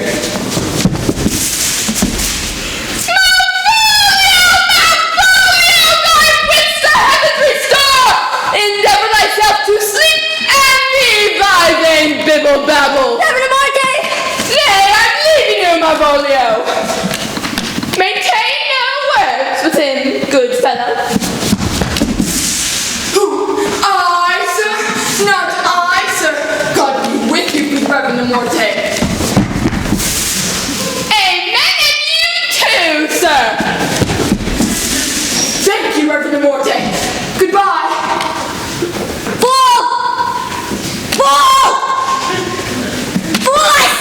Alas, sir, be patient, sir. What say you? I'm shent for speaking to you, sir. Good fool, help me to some light and some paper. I'm as well in my wits as any man in Illyria. Well, a day that you were, sir. By this hand I am. Help me to some paper and some light, and set down what I will convey to my lady. It shall advance thee more than ever the bearing of letter did. I will help you to it. But tell me true. Are you not mad, indeed, or do you but counterfeit? Believe me, I am not. I tell thee true. Nay, I'll never believe the words of a madman till I see his brains. I will fetch you light and paper and ink. I am requited in the highest degree. Please hurry. I am gone, sir, and anon, sir, I'll be with you again. In a trice like to the old life, your need to sustain. Who with dagger of laugh, in his rage and his wrath, cries up hard to the devil, like a mad lad, pale and Elstad, adieu, good man, devil. I am gone, sir, and anon, sir, I'll be with you once again.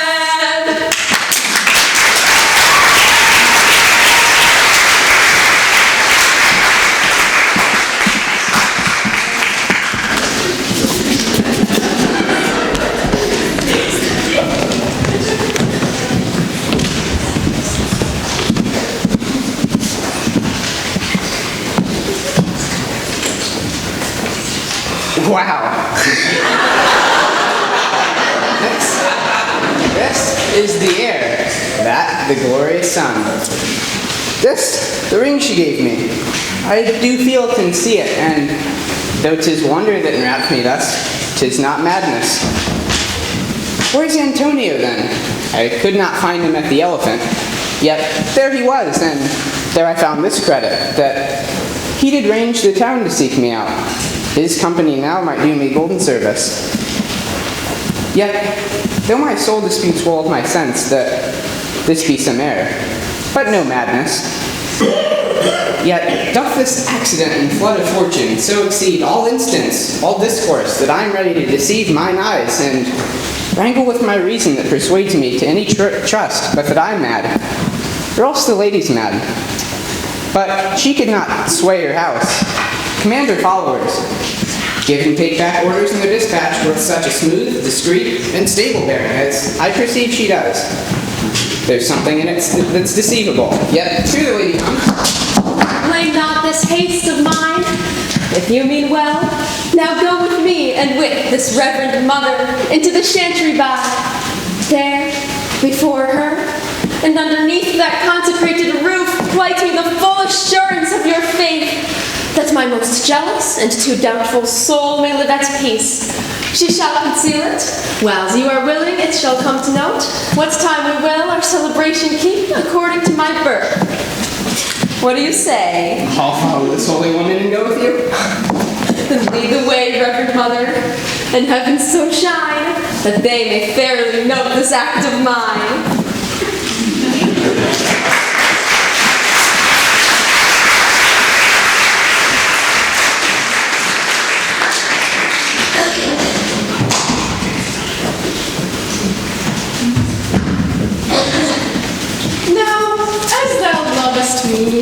Let me see his letter.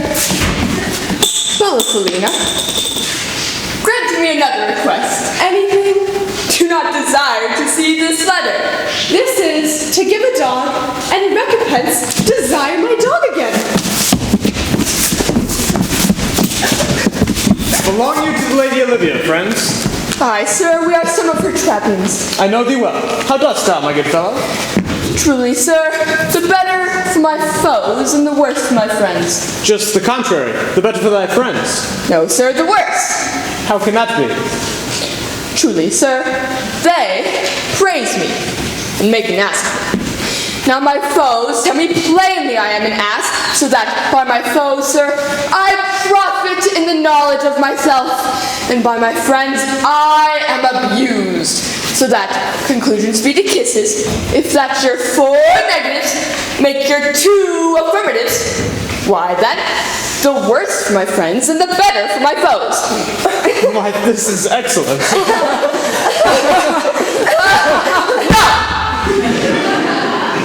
Though it pleases you to be one of my friends. Thou shalt not be the worse for me. There's go. But that it would be double dealing, sir, I would you could make it another. Oh, you give me ill counsel. Put your grace in your pocket, sir, just this once, and let your flesh and blood obey it. I shall be so much a sinner to be a double dealer. There's another. Primo, secundo, tertio! 'Tis a good play! And as they say, the third pays for all. Thou can fool no more money out of me at this throw. If you will let your lady know I am here to speak with her, and bring her along with you, it may awaken my bounty further. Marry, sir, lullaby to your bounty till I come again. I go now, sir, but I would not have you think that my desire of having is a sin of covetousness. But, as you say, let your bounty but take a nap. I will awaken it anon.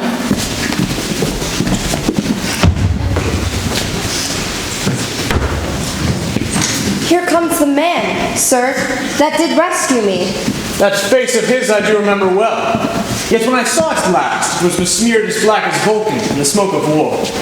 A bobbling vessel was he captain of, for shallow draught and bulk unprizable, with which such scaffold grappled that he made, with the most noble bottom of our fleet, that very envy and the tongue of loss cried fame and honor on him. What's the matter? Orsino, this is the Antonio that took the Phoenix and her freight from Crete. And this is he that didn't tie your board when your young nephew Titus lost his leg, here, in the streets, desperate of shame and state, in a private brawl did we apprehend him. He did me kindness, sir, drew upon my side, but, in conclusion, put strange speech upon me. Notable pirate, thou saltwater thief, what foolish boldness brought thee to their mercies, whom thou, in terms so bloody and so dear, hast made thine enemies? Orsino, noble sir, be pleased that I shake off these names you give me. Antonio was never yet thief or pirate, though I confess, on base and grounds enough, Orsino's enemy. A witchcraft drew me hither. That most ungrateful boy there by your side, from the rude seas enraged and foamy mouth did I redeem. A wreck past hope he was, I gave him his life, and there to add my love, without retention or restraint, on in his dedication. For his sake, sake did I expose myself into the danger of this adverse town, where being apprehended, his false cunning, not wishing to partake with me in danger, taught him to base me out of his equations, denied me my own purse, which I had recommended to his use not half an hour before. How can this be? When came he to this town? Today, sir, and 3 months before. No intern, not a minute's vacancy. Day and night we keep company. Here comes the council. Not heaven walks on earth. But for thee, fellow, thy words are matters. For 3 months this youth hath attended upon me. But more of that anon. Take him aside.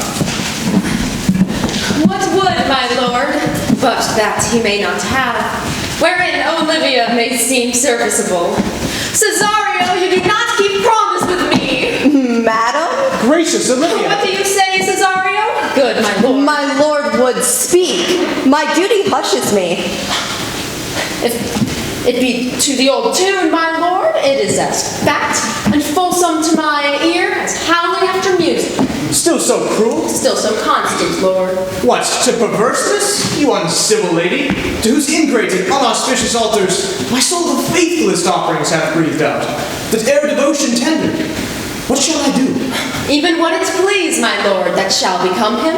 Why should I not? Had I the heart to do it, kill what I love. But hear me this, since you do not regard its cast my favor, and since I partly know the instrument that screws me from my true place in your favor. Live ye by the marble-breasted tyrant still. But this, your minion, whom I know you love, and whom by heaven I swear I tender dearly, him will I tear out of that cruel house, where he sits crowned in his master's spite. Come, boy, with me.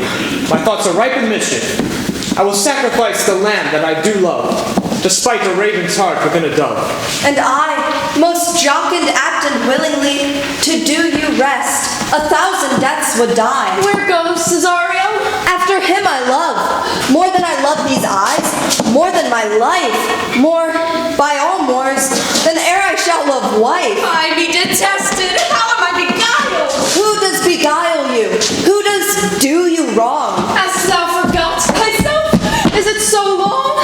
Call forth the Reverend Mother. Come, away.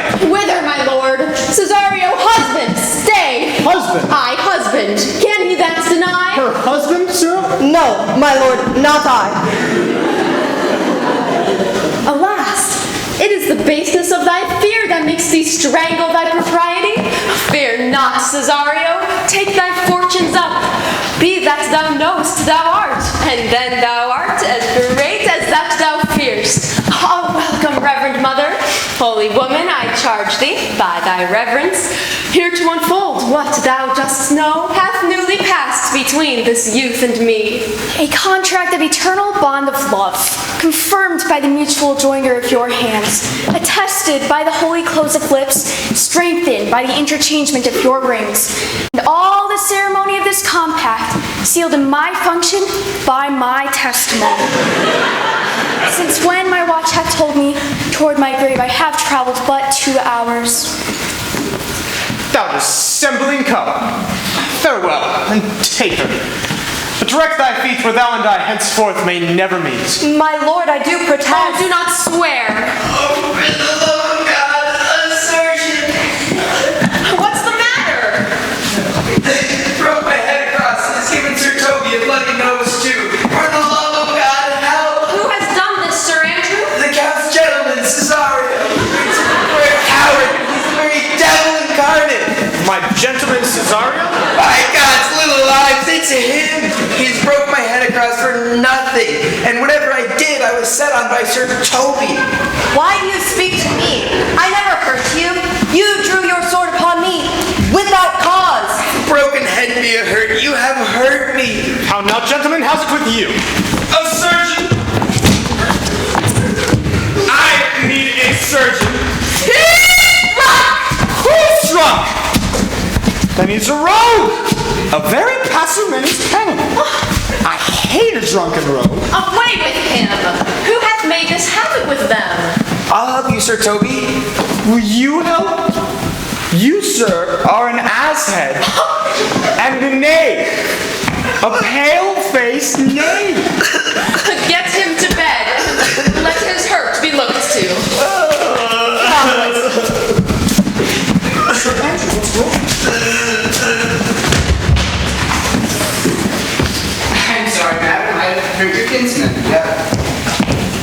brother of my blood, I could have done no less with Witter safety. You throw strange regard upon me, and by that I do perceive to have offended you. Pardon me, sweet one, even for the vows that we made but so late ago. One face, one voice, one habit, and two persons.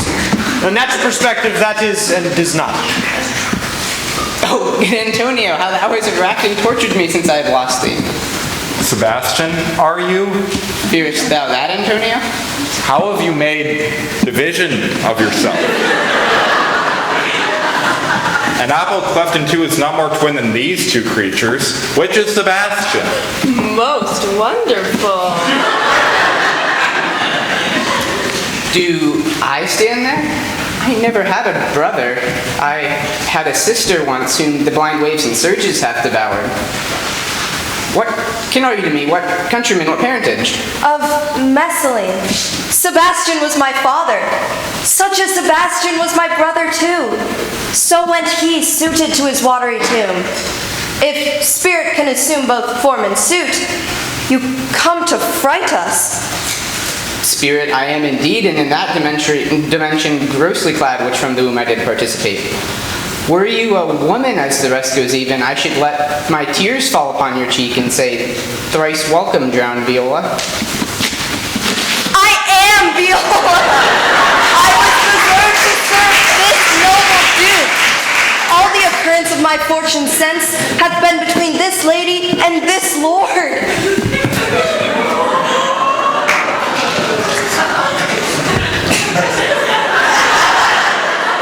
So comes it, ladies have been mistook.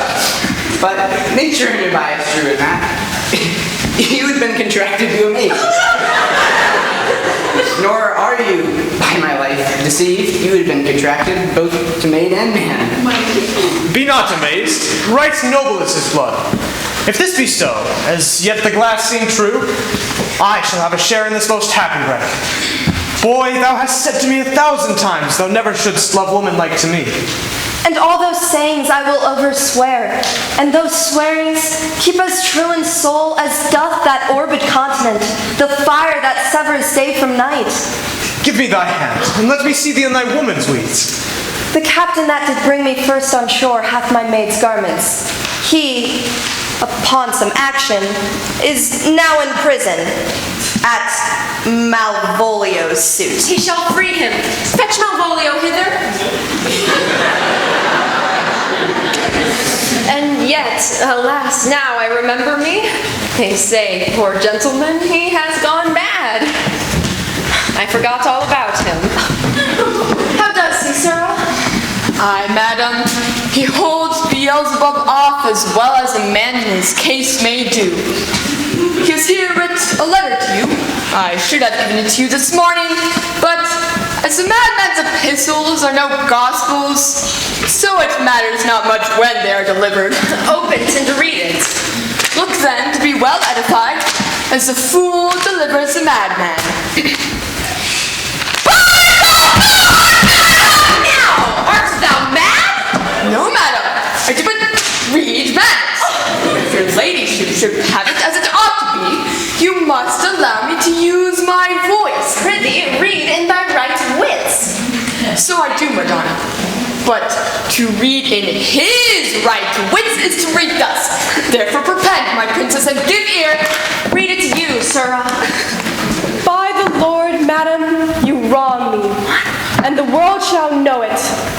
Though you have put me into darkness and given your drunken cousin rule over me, yet have I the benefit of my senses as well as your ladyship.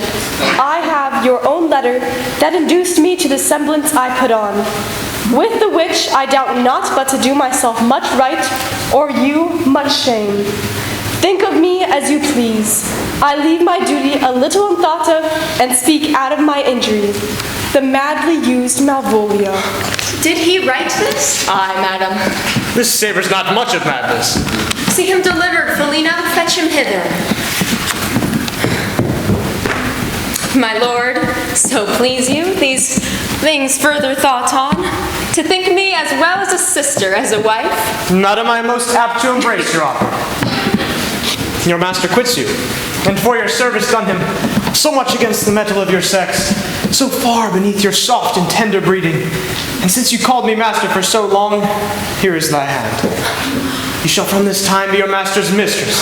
A sister, you are she. Is this the madman? I, my lord, this same. How now, Malvolio? Never! You have not been gone! Have I, Malvolio? Then you have. Pray you peruse this letter. You cannot now deny that it is your hand or your seal, nor say 'tis not my seal nor my invention. You can say none of this.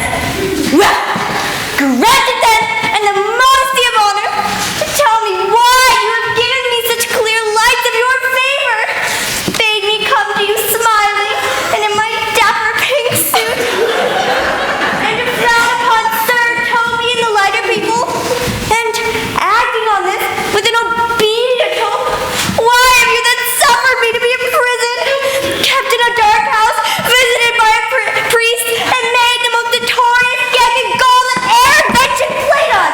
Tell me why! Alas, Malvolio, this is not my writing. Though I admit much like the character, but out of question. 'Tis Maria's hand. Oh my God! And now I do bethink me, it was she first told me thou wast mad. Then camest in smiling, and in these forms which here were presupposed upon thee in the letter. Prithee be content. This practice hath most shrewdly passed upon thee, but when we know the grounds and authors of it, thou shalt be both the plaintiff and the judge of thine own cause. Good madam, hear me speak, and let no quarrel nor no brawl together come against the condition of this present hour and your happiness. Most freely I confess, myself and Toby set this device against Malvolio here, upon some rude and ill-mannered things he said to us. Maria wrote the letter at Sir Toby's request, in recompense whereof he promised to marry her. How, with a sportful malice it was followed, may rather pluck on laughter than revenge. If that the injuries be justly laid, that have on both sides passed. Alas, poor fool, how have they baffled thee? Why, some are born great, some achieve, and some have greatness thrown upon them. By the Lord, fool, I'm not mad! But do you remember? Madam, why not you have such a very rascal? If you smile not, he is gagged. And thus the whirligig of time brings in his revenges. Oh, we revenge on the whole pack of you!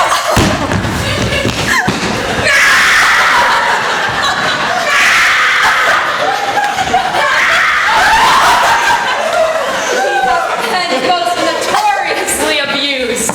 Pursue him and entreat him to a peace.